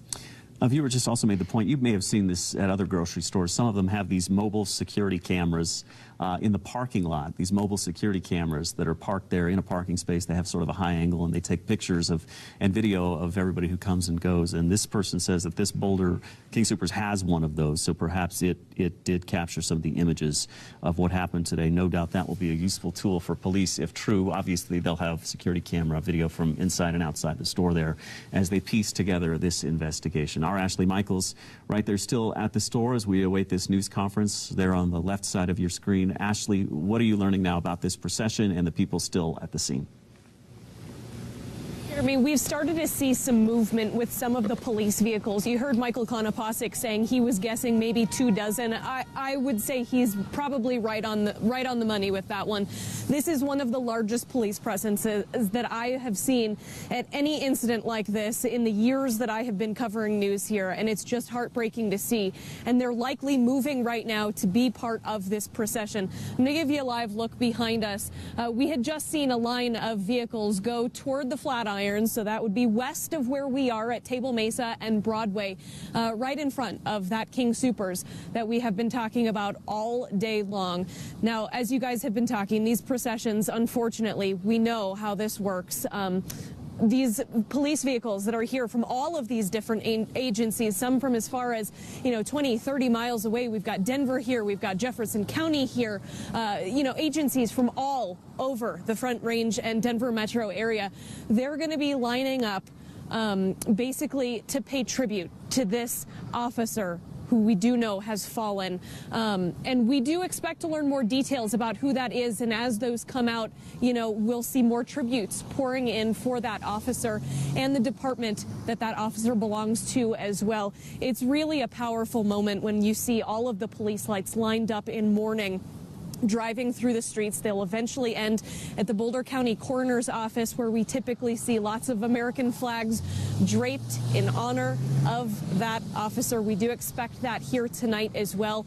And I have to say, as we've been learning more details about what's happened, and now we know that an officer has lost his or her life, the mood of the crowd of people who have been out here all day long has sort of switched from everybody kind of panicked, wanting to know all these answers, to a much more somber tone, a much more just devastated tone out here as we now wait to learn more answers about who indeed has lost their lives out here. Jeremy, Aristea. Yeah, and sadly that's a plural, it sounds like, which is just devastating. Again, this news conference running behind. It was first supposed to be about an hour ago, and we still await word from Boulder Police. We will bring it to you just the second we get it as we continue to follow this breaking news.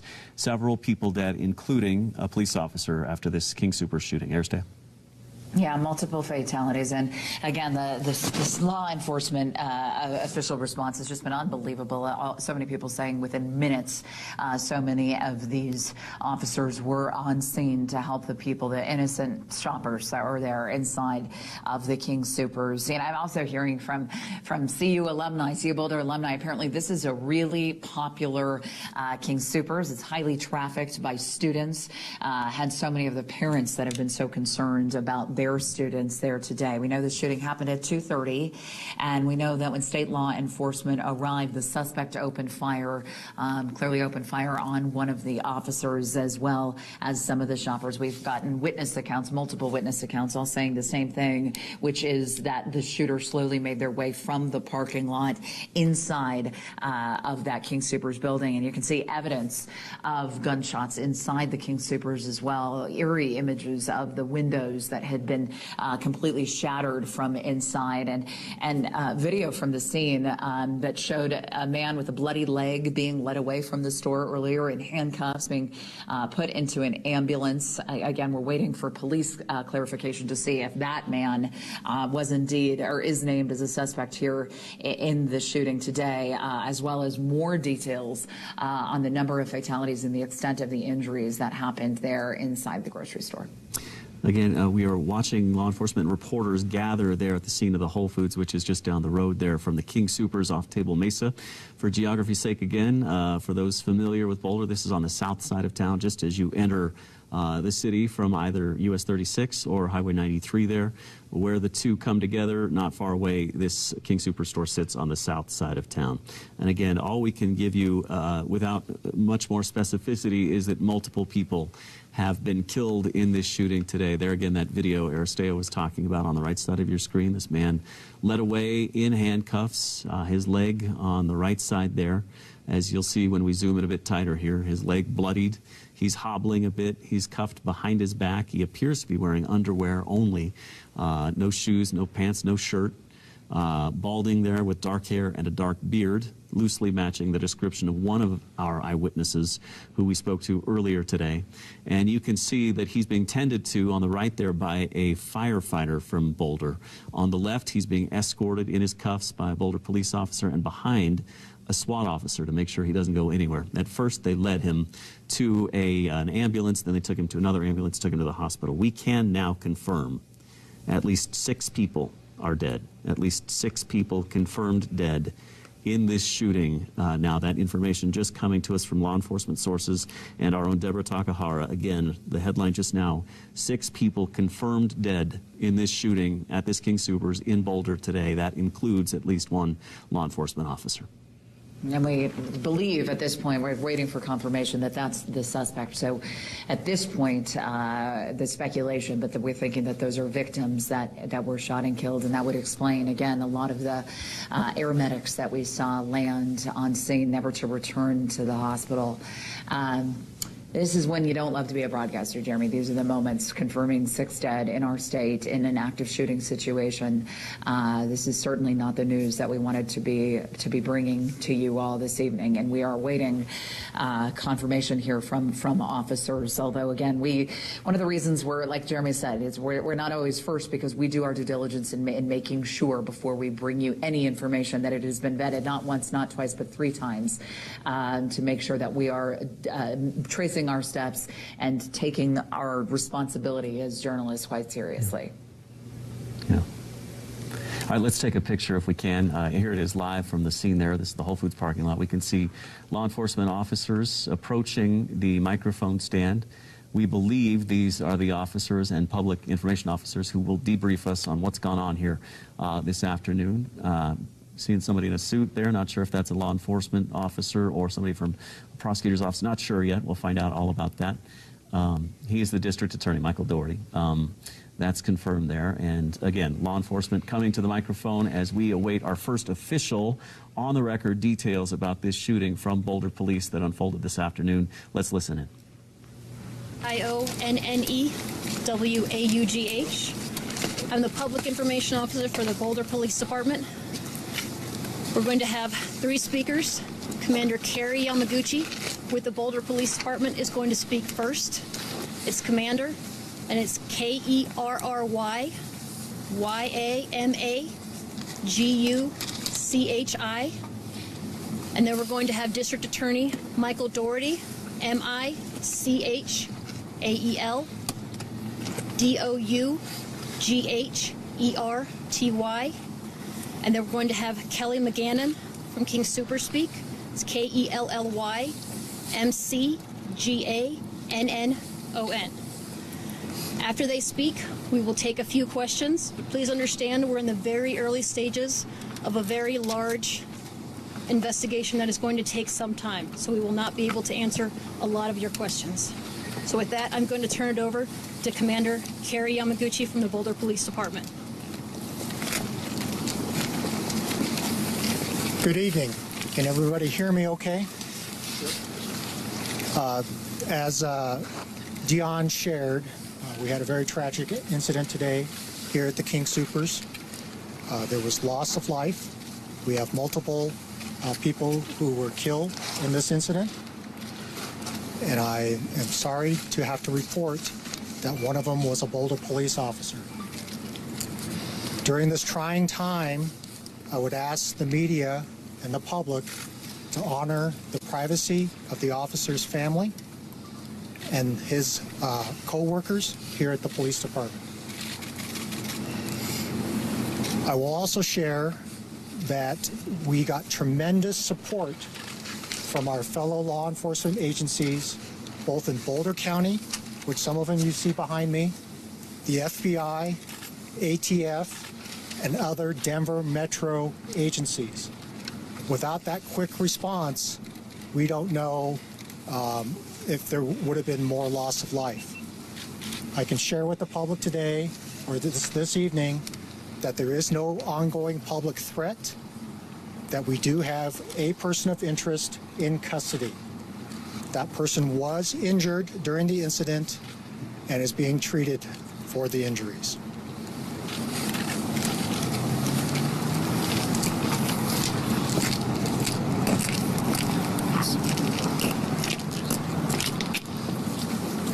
Good evening. My name is Michael Doherty. I'm the District Attorney for Boulder County.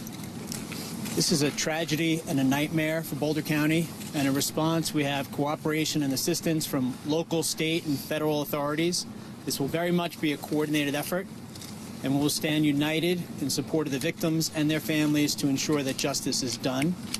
It's a very early stage in the investigation, as you've heard, and we have a lot of work to do, but we'll be giving out more information as that becomes available and as we nail down the facts here. As Commander Yamaguchi said, there is an individual in custody currently with multiple victims, and we'll be doing everything we can to fight for them and their families to make sure that we reach the right and just outcome. Thank you.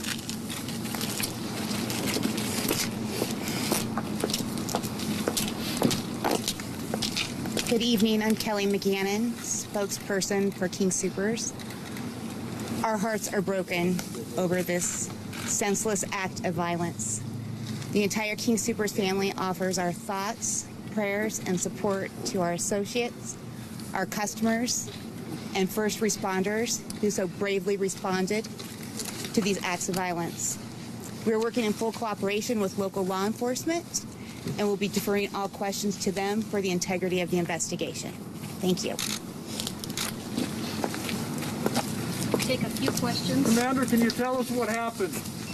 So, as has already been mentioned, we're very early in the investigation.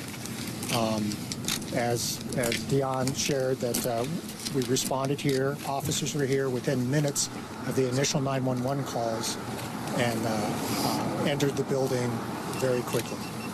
Do you know any possible motive for this? Very early in the investigation, we don't have any details that I can share at this point. There will be additional information released as it's gathered and it's appropriate to release, but that will come from the Boulder Police Department. How many people have died? Fatalities or injuries? Can you confirm the number of deaths? When did the call come in? Before 3 o'clock? Just before 3 o'clock today. Can you tell us how many people have died? We're very early in the investigation. We are still processing the scene. Do you know if the shooter said anything as the shooter entered the building? That will be part of the investigation. What happened on 17th Street? That was unrelated, we believe, to this incident. Is there only one shooter? We're still investigating. Are there injuries in addition to those who were killed? Were there injuries in addition to those who were killed? So at this point, the only injured party we are aware of significant injury was the suspect. We know of no other serious injuries at this point. Can you tell us the suspect? No. Commander, do you know if there was any relationship between the gunman and the people that were shot? That will be part of the investigation. When you say multiple fatalities, can you tell us how many? No, we don't know. They're still processing the scene. Do you know how many people were in the store at the time? Don't know. How many in the hospital? Multiple people in the hospital? Or dead? Don't know how many are at the hospital currently. I know for sure there is one. Commander, was there video of the video cameras that might have taped what happened? That's all going to be part of the investigation. Does this man have any connection at all to King Soopers or any of the workers? I'm not aware of that. I don't know. That's part of the investigation. Was your first call of a man and an active shooter in the parking lot, then it moved inside? So I haven't had a chance to review any of those calls, and so I can't tell you in what order things were reported to us. Was this man wearing military gear? I'm sorry, I got two questions. Military style, was he wearing military style gear during this? Don't know. That'll be part of the investigation. What about the weapon? Don't have information on that. As I said, the crime scene folks have just very recently entered the crime scene to start processing. Is the shirtless guy the person of interest, the shirtless man who was seen taken out in handcuffs and put in an ambulance? Since I would be speculating of who you're talking about, I can't confirm that. Commander, not to be critical, but it's been more than 3 hours since you got the call. You can't tell us how many people are dead? I don't have that information right now. Does anybody? That'll be part of the investigation. Is the suspect at Boulder Community? So if I could just interject one moment. There's a lot of investigation already underway. A lot of things are being realized as the crime scene's being processed, including the number of victims, which is known to police investigators. But I want to stress that victims' family members are still being notified. So we're being really sensitive to the victims' families. So I appreciate Commander Yamaguchi not giving out more information at this point. But even for the facts of which we're certain, those conversations are going to happen with the families first. Those conversations are now taking place. Still can't If we know there are some... We're going to be talking to the families first and then giving out more information. I don't see the connection between the two. Okay. Well, Boulder Police Department's going to be giving out that information. I recognize the need to get the information out as soon as possible. I do. But I also recognize that we have one suspect in custody. We're going to ensure that justice is done. And to do that, we're going to make sure we have the facts certain and understood before we start sharing them with the media and the public. That's going to happen. That's going to happen in the next couple hours. Can you tell us if he shared the motive with you? You don't have to share the motive, but has he presented why he did what he did? I do not have any information as to the motive at this point. It's really early in the investigation. Can you release his identification? I cannot do that at this point, but I can promise you the Boulder Police Department is going to be releasing more information in the next few hours. How are families who might have been impacted by this, maybe looking for loved ones, being notified that their family members are okay? Can you tell us that? So the CU Police Department is helping with family members that may have questions about loved ones, and Chief Joe Kirsten will be able to provide more information for family members to contact the CU Police Department for information. Is the suspect in custody currently scheduled to appear in court? So there is a suspect in custody. There is no scheduled court appearances yet. Have there been any charges that have been filed? Will any charges be filed? Well, the suspect is being treated medically at the hospital right now. I can promise you that we're going to ensure the right thing happens with this case. Do you only have one from the Boulder area? That's all I have at this point, but I appreciate you being here, and we'll be giving out more information. The Boulder Police Department will be in charge of giving out more information. I'm going to ask Chief Joe Kirst, if she will, just to let family members know where they could go for or call in for notifications on possible victims. If people were in the parking lot or saw something, who should they call to get that statement?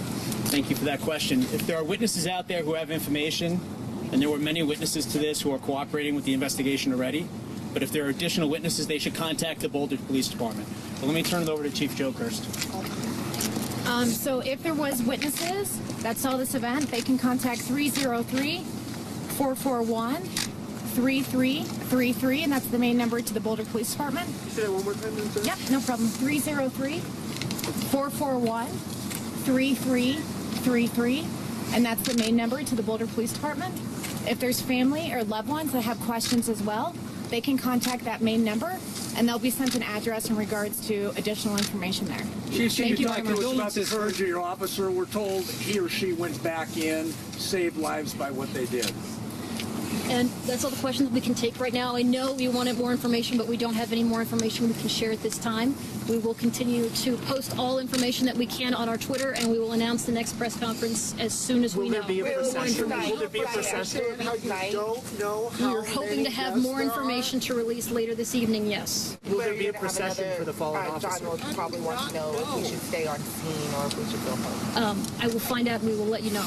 Okay. Ma'am, how long will this place be blocked off? This area, we will continue to ask everybody to avoid the area. This is going to be blocked off for quite some time. So please continue to tell individuals to avoid this area. Ma'am, some news media has already reported there were 6 victims. Can you correct that or confirm that? Because it's already out there. Yeah, it is. And we will have this. We will have more information to release soon.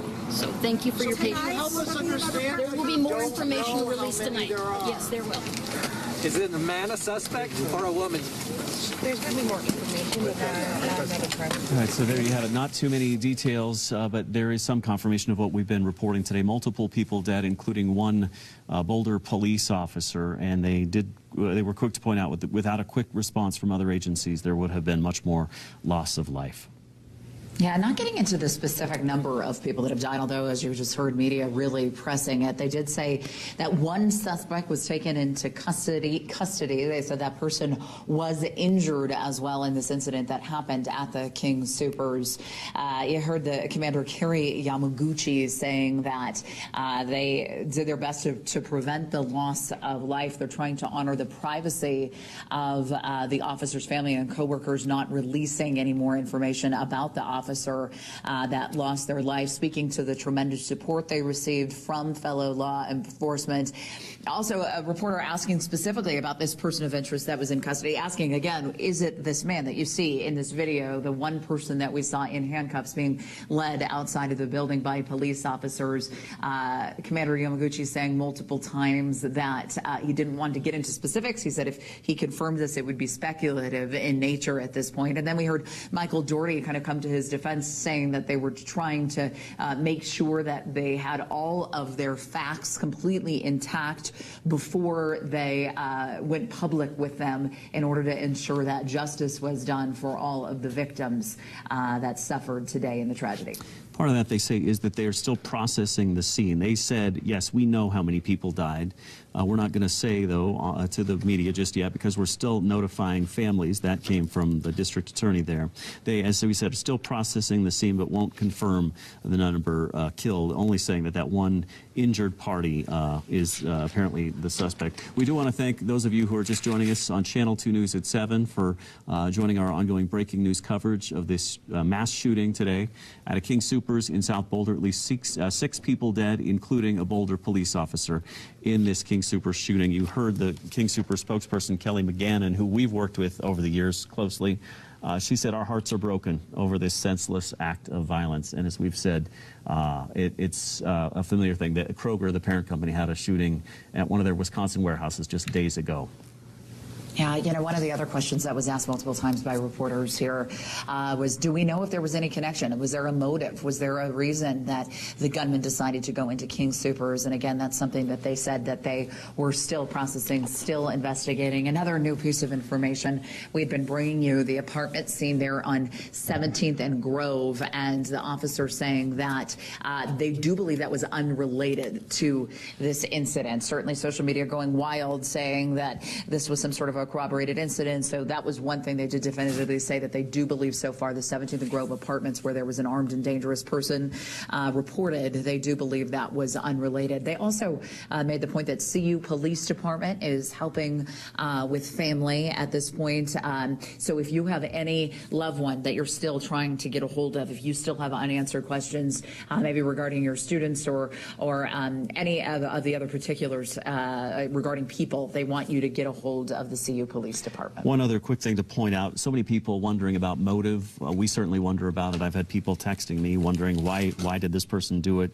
The police said they are not sure of the relationship, if any, between the suspect and those who were shot. That is something they hope to answer in the coming days. Our Vicente Arenas, one of many reporters there on the scene for us tonight.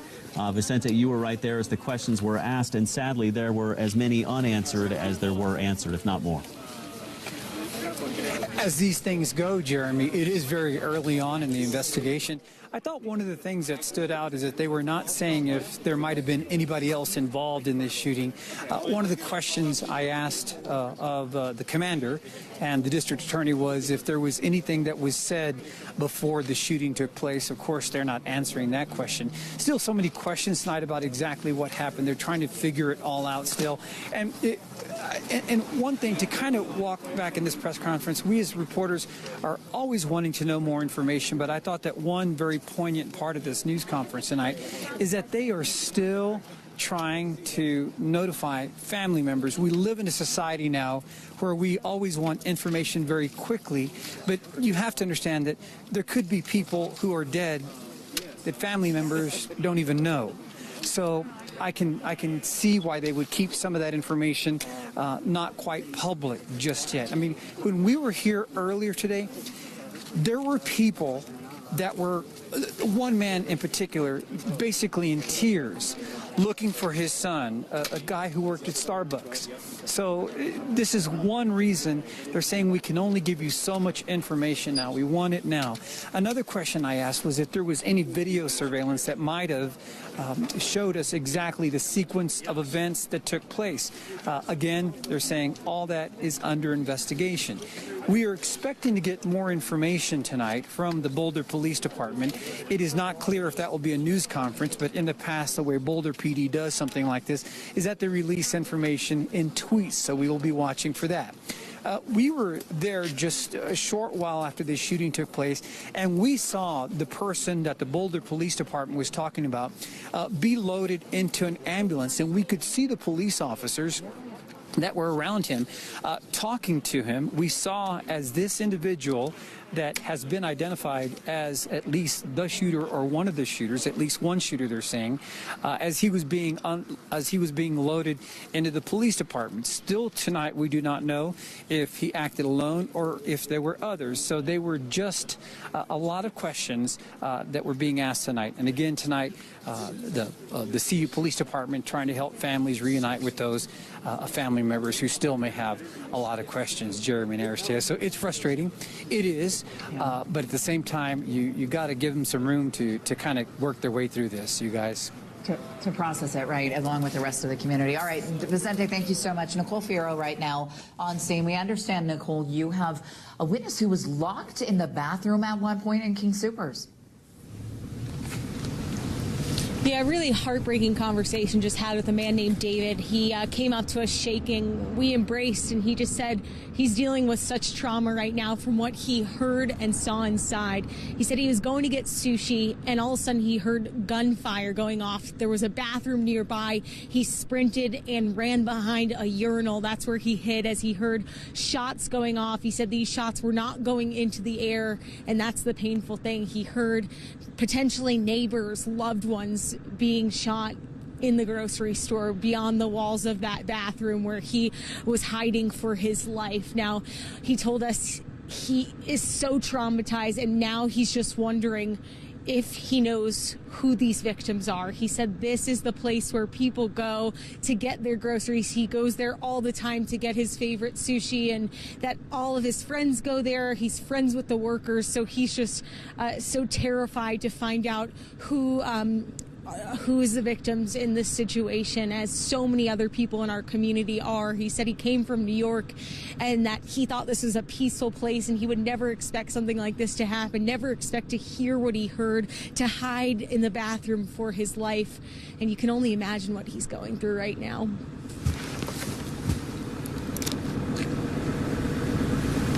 Nicole, thank you for that. Apologies, we are getting information from our control room here too.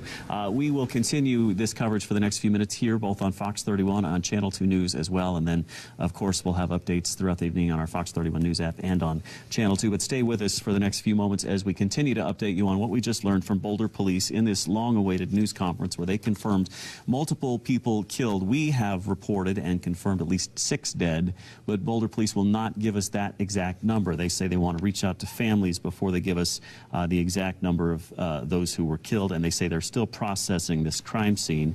No details on the motive, but we do know this all happened a little over 4 hours ago, and it has been a frantic scene ever since as law enforcement converged on the south side of Boulder for this shooting outside the King Soopers right there. We do anticipate a procession tonight involving that one law enforcement officer who was killed, that Boulder police officer. Usually these things go from the scene of the crime to the local coroner's office. Not sure exactly what time that's going to happen just yet. And sort of the other big headline, too, from Boulder Police Commander Kerry Yamaguchi was that this person of interest is in custody at this point. They said that person was injured in the incident as well. But again, as Vicente was saying earlier, still a lot of unanswered questions at this point. We don't know, again, how many fatalities. That's the big thing. They say they're still processing the scene. We don't know how many are at the hospital currently. The commander did detail the one person of interest that was injured and being treated. We don't know, again, if that man has a connection to King Soopers anyway. Hey guys, I have some videos from Twitter that I wanted to share, so I'm going to mute that, and then I'm going to open this up so we can take a look at these other videos. So they're just kind of repeating the same stuff over and over anyways. So let's take to Twitter.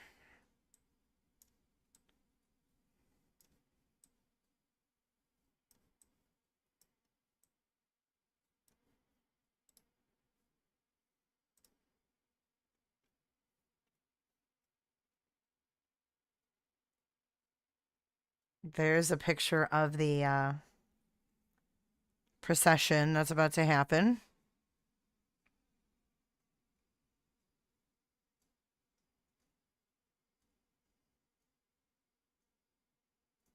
So tomorrow there is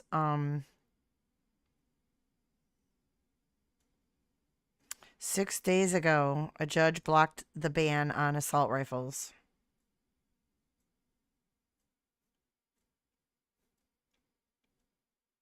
I'm just kind of scrolling through here, you guys.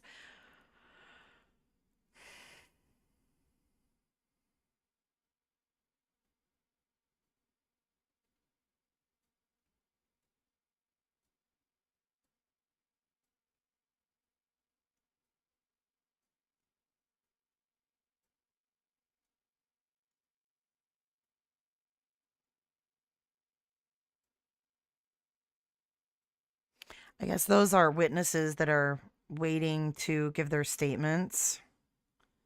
Here's the press conference we just watched, which we didn't find out anything new. But here's some new videos I'm coming upon right now. I'll get some sound for you.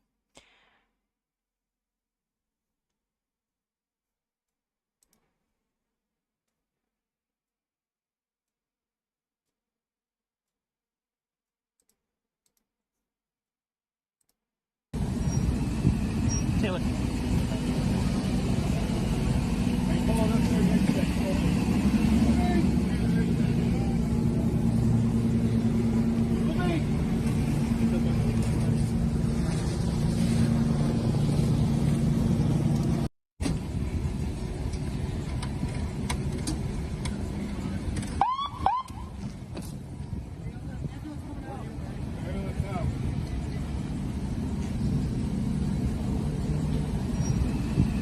Taylor.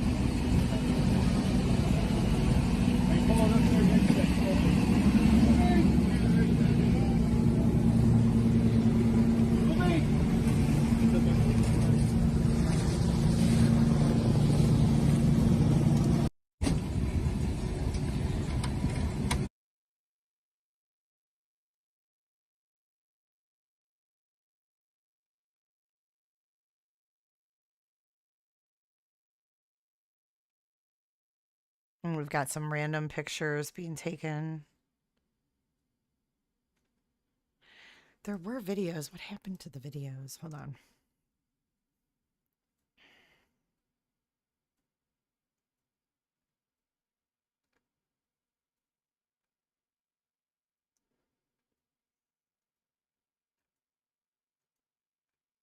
I mean, the tweets are just, they're getting buried.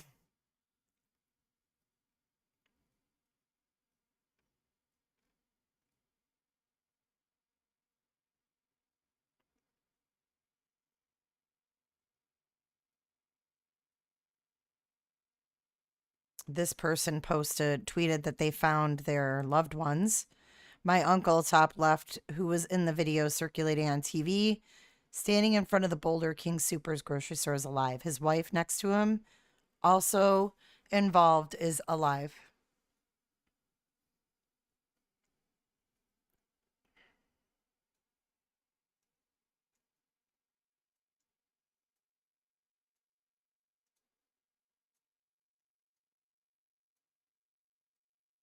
It'll be interesting to go back and watch all of these later. But the ones I wanted to watch are buried now. Sorry if I'm making you guys dizzy. Let me go back to the other feed and I'll keep looking. because the tweets are coming in so fast. I think they might have stopped streaming, actually. They did.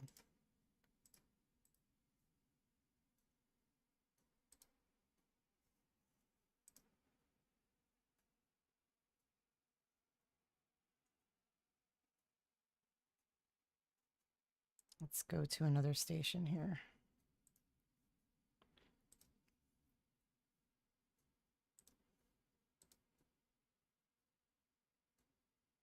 Here we go. A group of people walking toward the camera, are those employees? Are they staff? Are they all law enforcement? I can't see from the roofs of the cars. Oh, I see now. Okay, they are law enforcement. Very good. Yeah, there's a lot of law enforcement out here. We're waiting actually from the public information officer. She said there's going to be some new information released any moment. She's been relaying with the police officers on the ground here. Sorry. We're just kind of waiting for new information to come in. We see the helicopters flying overhead. We see the ambulances just waiting right now. There could be people inside. There could not be people inside. We don't know that answer right now. We do see police officers, SWAT teams standing outside of the building. We don't know what that reason is for. All I can say is that there are officers still on the scene. It's very active. We've seen people, police cars kind of coming in and out of this area. For what reason, we're not sure at this point. But again, it's still very active. The only thing I can relay is that if you are in Boulder, to stay away from this area right now. It's very active. Police really need to do their job right now and make sure that they clear that building and make sure it's safe before anything kind of moves forward from here. Sloan, give us an idea as to how far away they're keeping folks from this store. Yeah. Well, as you can probably see, we're maybe a football field and a half away from the store. Nobody's allowed past this point. We're literally at the yellow tape right now. Beyond this point, behind me, there's a few onlookers. Behind me as well, there's also some apartment buildings. There's a gas station. There are people standing around and watching just to see what's going on. But I can tell you, if you want to get to this point right now, it's pretty much completely closed off. The roads on Broadway to get here, the roads off of I-25 to get here, closed off in order to get to, the highway to get to here are closed off. So people are being turned away at different checkpoints. Sloan, what about into this area? Have you seen ambulances? That's such an indicator of the severity of a situation. Is ambulances leaving the scene? Have you seen any of that? And also, have you been able to talk to anybody who was there early on who might have heard something? I've spoken with a few people that are neighbors living in apartments around the area. They said they have not seen anything, have not heard anything. And speaking for the ambulances, we've seen a lot of ambulances on the scene, but you're absolutely right. We have not seen ambulances rushing off the scene. Now, I have to let you know, we were about 45 minutes. We arrived here about 45 minutes after this the original incident took place. So we might have missed some of that initial activity. But right now, you're correct. The ambulances are waiting, sitting. Their lights are on, but they are not leaving the scene right now. And what have you heard, or have you heard anything about the updates then from the public information from Boulder Police as to when that might happen, how soon that might happen? We have heard that it will be momentarily. That was maybe 10 minutes ago. I'm looking at the Twitter feed for the Boulder Police Department. That's where they told us to go for some updates, as well as some public information officers will be giving us updates as well.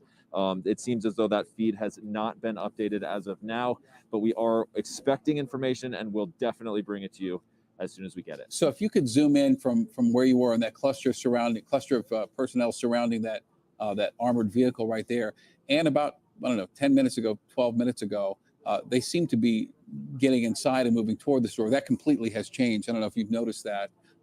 They're the same number of people there, but they're no longer changing positions of the armored vehicles there, and the people do not seem to be still behind the shields as they were just a few minutes ago. Yeah, and it's possible that they have made some progress inside that store, Shannon, which is what this would indicate, that they are more milling about and conversing, and rather than being in a defensive mode as we saw for such a long time. This is going on now almost 2 hours now. So when we were first on the air with you, showing you live pictures from the scene out there, the SWAT officers, Boulder police officers, they were there in defensive mode, all around that store, just trying to assess the situation. And now it seems that that maybe perhaps they have made some progress inside that store to better assess what exactly happened. Again, as you have heard, we are waiting on the public information officer to get some very specific information about what happened, and if there was more than one person involved with this active shooter situation. Again, and I say that only because we've only seen one person be hauled off in handcuffs, walked out onto an ambulance, and taken away.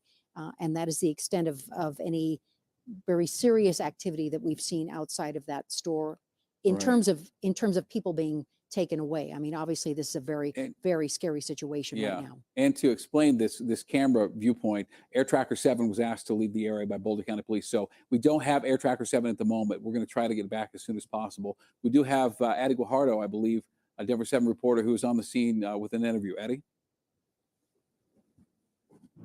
Shannon, we just met Andrew Hummel. Andrew, you were inside the King Soopers while all this unfolded. Tell us what you heard and what you were feeling. I was just kind of in the back of the store, just kind of minding my own business, and I heard a loud bang, and then everybody kind of sprinted towards the back of the store, and then luckily I was already kind of open, so I had a quick exit, and everybody kind of funneled out to the back, and just had a lot of nerves, like so much uncertainty. I just kind of wanted to get out and make sure I was safe, and everybody that was there was not impacted by this horrifying event. And I got out safe, called my parents, called my friend Mason, who actually is an employee at the store, just made sure he's okay. And then luckily my roommates that live close by in the University Hill neighborhood came by and picked me up in the back area of the shopping center. And I just want to thank all the first respondents that headed to the scene and handled it extremely professionally and did everything they could to make sure everything went as smooth as possible. And I pray that everybody impacted by this is doing all right. How did you hear one gunshot, multiple gunshots? What did you hear, or was it all a blur? Everything definitely just went by really fast when it happened, but I heard multiple gunshots for sure, and then that's when I knew something was really going on. And so I just dropped what I was doing and just ran to the back of the store and left from like the loading dock area. At first, I mean, we've seen the people playing jokes on other people inside the store. Did you ever at any point think that it was a joke, or did you know it was serious the moment you heard those rounds? I definitely didn't think it was a joke. At first I heard like a loud bang, so I kind of thought like a shelf fell over or something like that. But then immediately when I heard multiple gunshots, I knew that it was something more than that. And so I just made sure I got out of there safely, and it was a really, truly horrifying experience. Did you hit the ground? Did you immediately run? Did you know where you were going? It was kind of a blur at first. And then once I could see some of the other customers in the grocery store heading towards the back, that's when I really kind of just followed their lead and kind of got out safely. The fact that how did police respond? What did they say when you guys got inside? Did you hear any King Soopers employees giving you guys any tips as to what to do or where to go? Yes, I do remember a King Soopers employee directing people to head to the back and stay safe and get out as efficiently as possible. So they definitely did their part.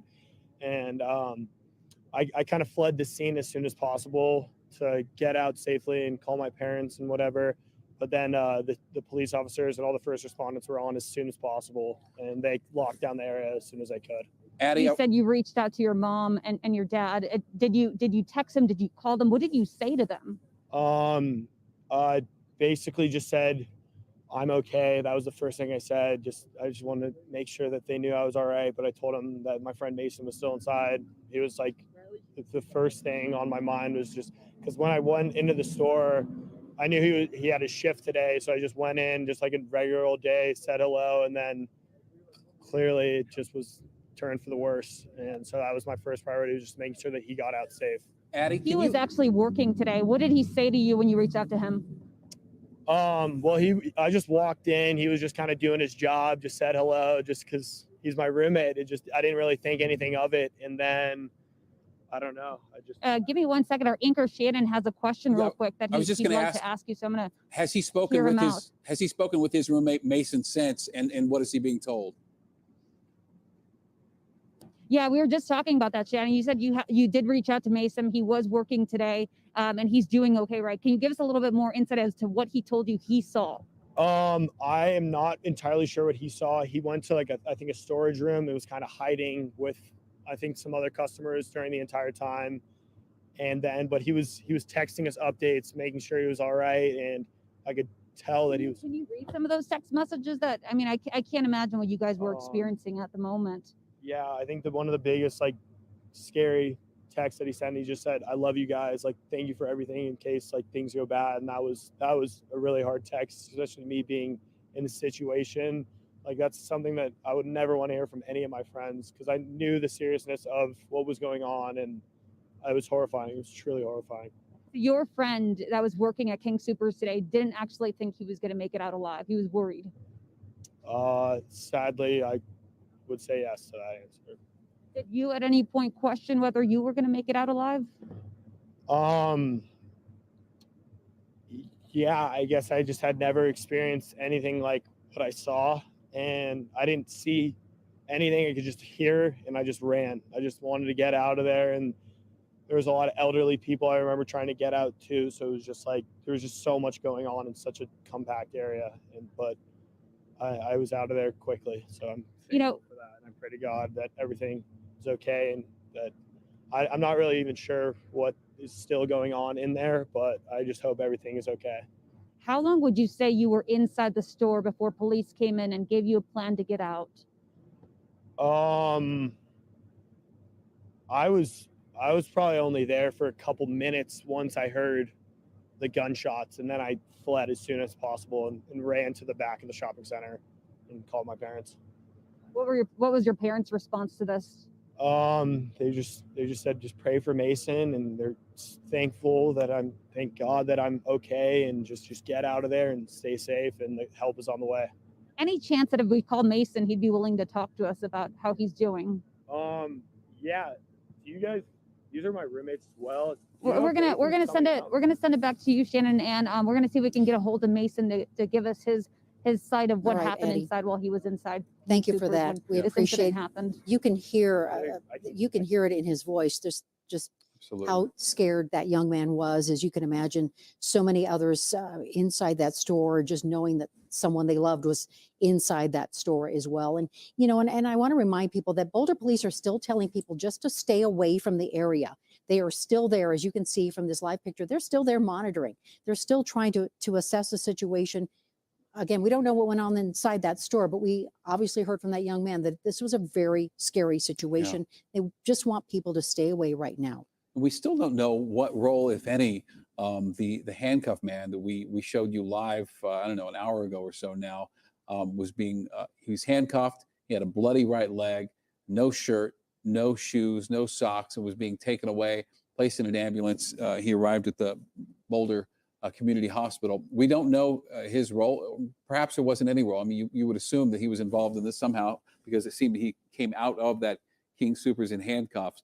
But I think it was wishful thinking that he was the guy and that it was over. But that was a long time ago, and there are still a lot of very serious men and women in uniform with some serious guns and some serious firepower still at the entrance of the King Supers. And just 7 minutes ago, Boulder police tweeted out, "This is still a very active scene." That is a direct quote from them. So even though their shoulders have relaxed a little bit, what looks like from law enforcement there, they're not leaving. Again, this has been going on about 2 hours now. They're in Boulder. Again, Ann Trujillo, along with Shannon Ogden here in the Denver 7 studios, as we've been monitoring this situation along with you, as we've had multiple crews there on the ground and had Air Tracker 7 up earlier this afternoon so that you could get a bird's eye view of what was happening out there. But again, we had so many emergency vehicles out there that responded to this report of an active shooter at this King Supers. And again, they are still milling about. It still is very much an active scene. As Shannon just mentioned, they just tweeted out not that long ago that they are still out there at an active scene. And again, we don't know the details of what went on, other than we know that they are telling people to stay away because they're still trying to assess the situation there. But they have relaxed a bit, and instead of being in a defensive mode as they were earlier. But we saw them all around that, all over that store, on the roof, on the ground, and multiple crews from all over the metro assisting with Boulder police in this. And we hadn't seen what we just, our camera just picked up there before. We have not seen them putting away gear, which we just saw one of those men just put away one of the shields that they were 2 or 3 men behind each shield. They're approaching that earlier. They just put that shield away. And so the mood has definitely changed, at least right outside the front of the building.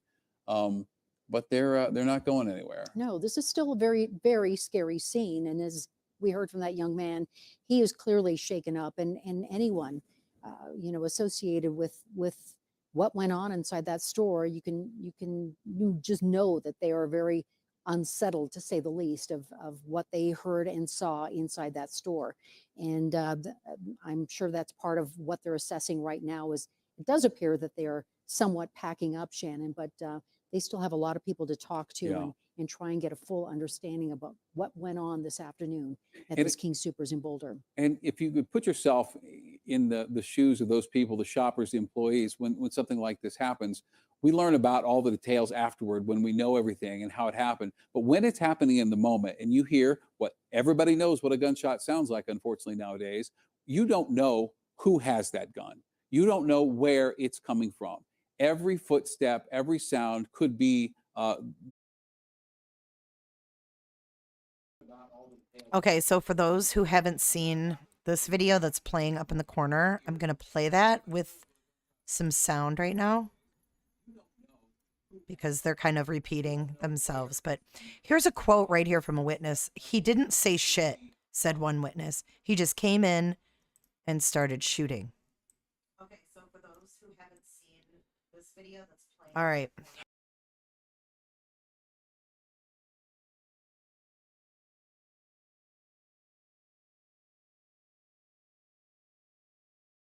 "911 now, people. We don't know if there's a shooter, active shooter somewhere. Could be in the store." Yeah, he went in there. He went in the store. He went right down there. Oh my God. Guys, we got people down inside King Soopers. Look, there's, holy shit. God damn it. Need 911 here now. We're at King Soopers in South Boulder, Table Mesa. We've got injured parties on the ground. 911 now, people. We don't know if there's a shooter, active shooter somewhere. Could be in the store. Yeah, he went in there. He went in the store. He went right down there. Oh my God. Guys, we got people down inside King Soopers. Look, there's, holy shit. God damn it. Need 911 here now. We're at King Soopers in South Boulder, Table Mesa. We've got injured parties on the ground. 911 now, people. We don't know if there's a shooter, active shooter somewhere. Could be in the store. Yeah, he went in there. He went in the store. He went right down there. Oh my God. Guys, we got people down inside King Soopers. Look, there's, holy shit. God damn it. Need 911 here now. We're at King Soopers in South Boulder, Table Mesa. We've got injured parties on the ground. 911 now, people. We don't know if there's a shooter, active shooter somewhere. Could be in the store. Yeah, he went in there. He went in the store. He went right down there. Oh my God. Guys, we got people down inside King Soopers. Look, there's, holy shit. God.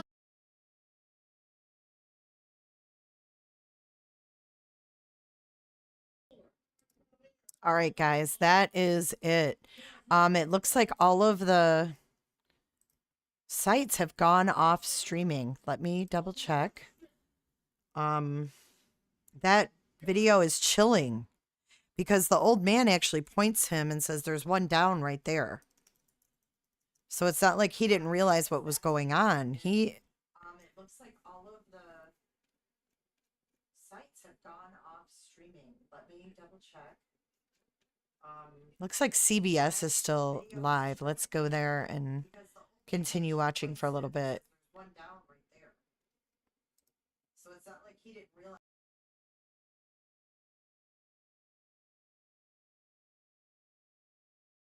We can on our Twitter, and we will announce the next press conference as soon as we know. Will there More be a information. procession?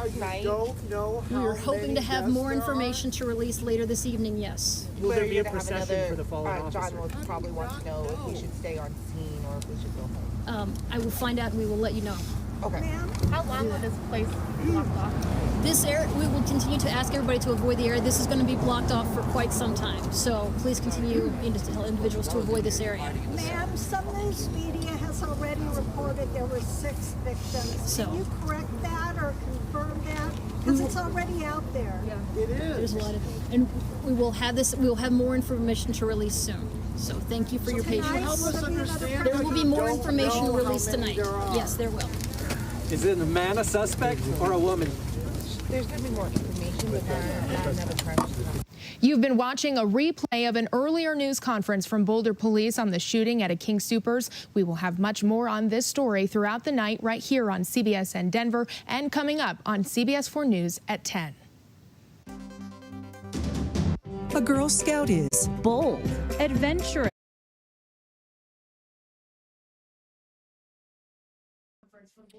All right, guys. Well, I'm going to sign off here for now, and I will come back if there's anything else and I'm awake that happens. If not, we will update tomorrow. But thanks for tuning in, and I will talk to you guys soon.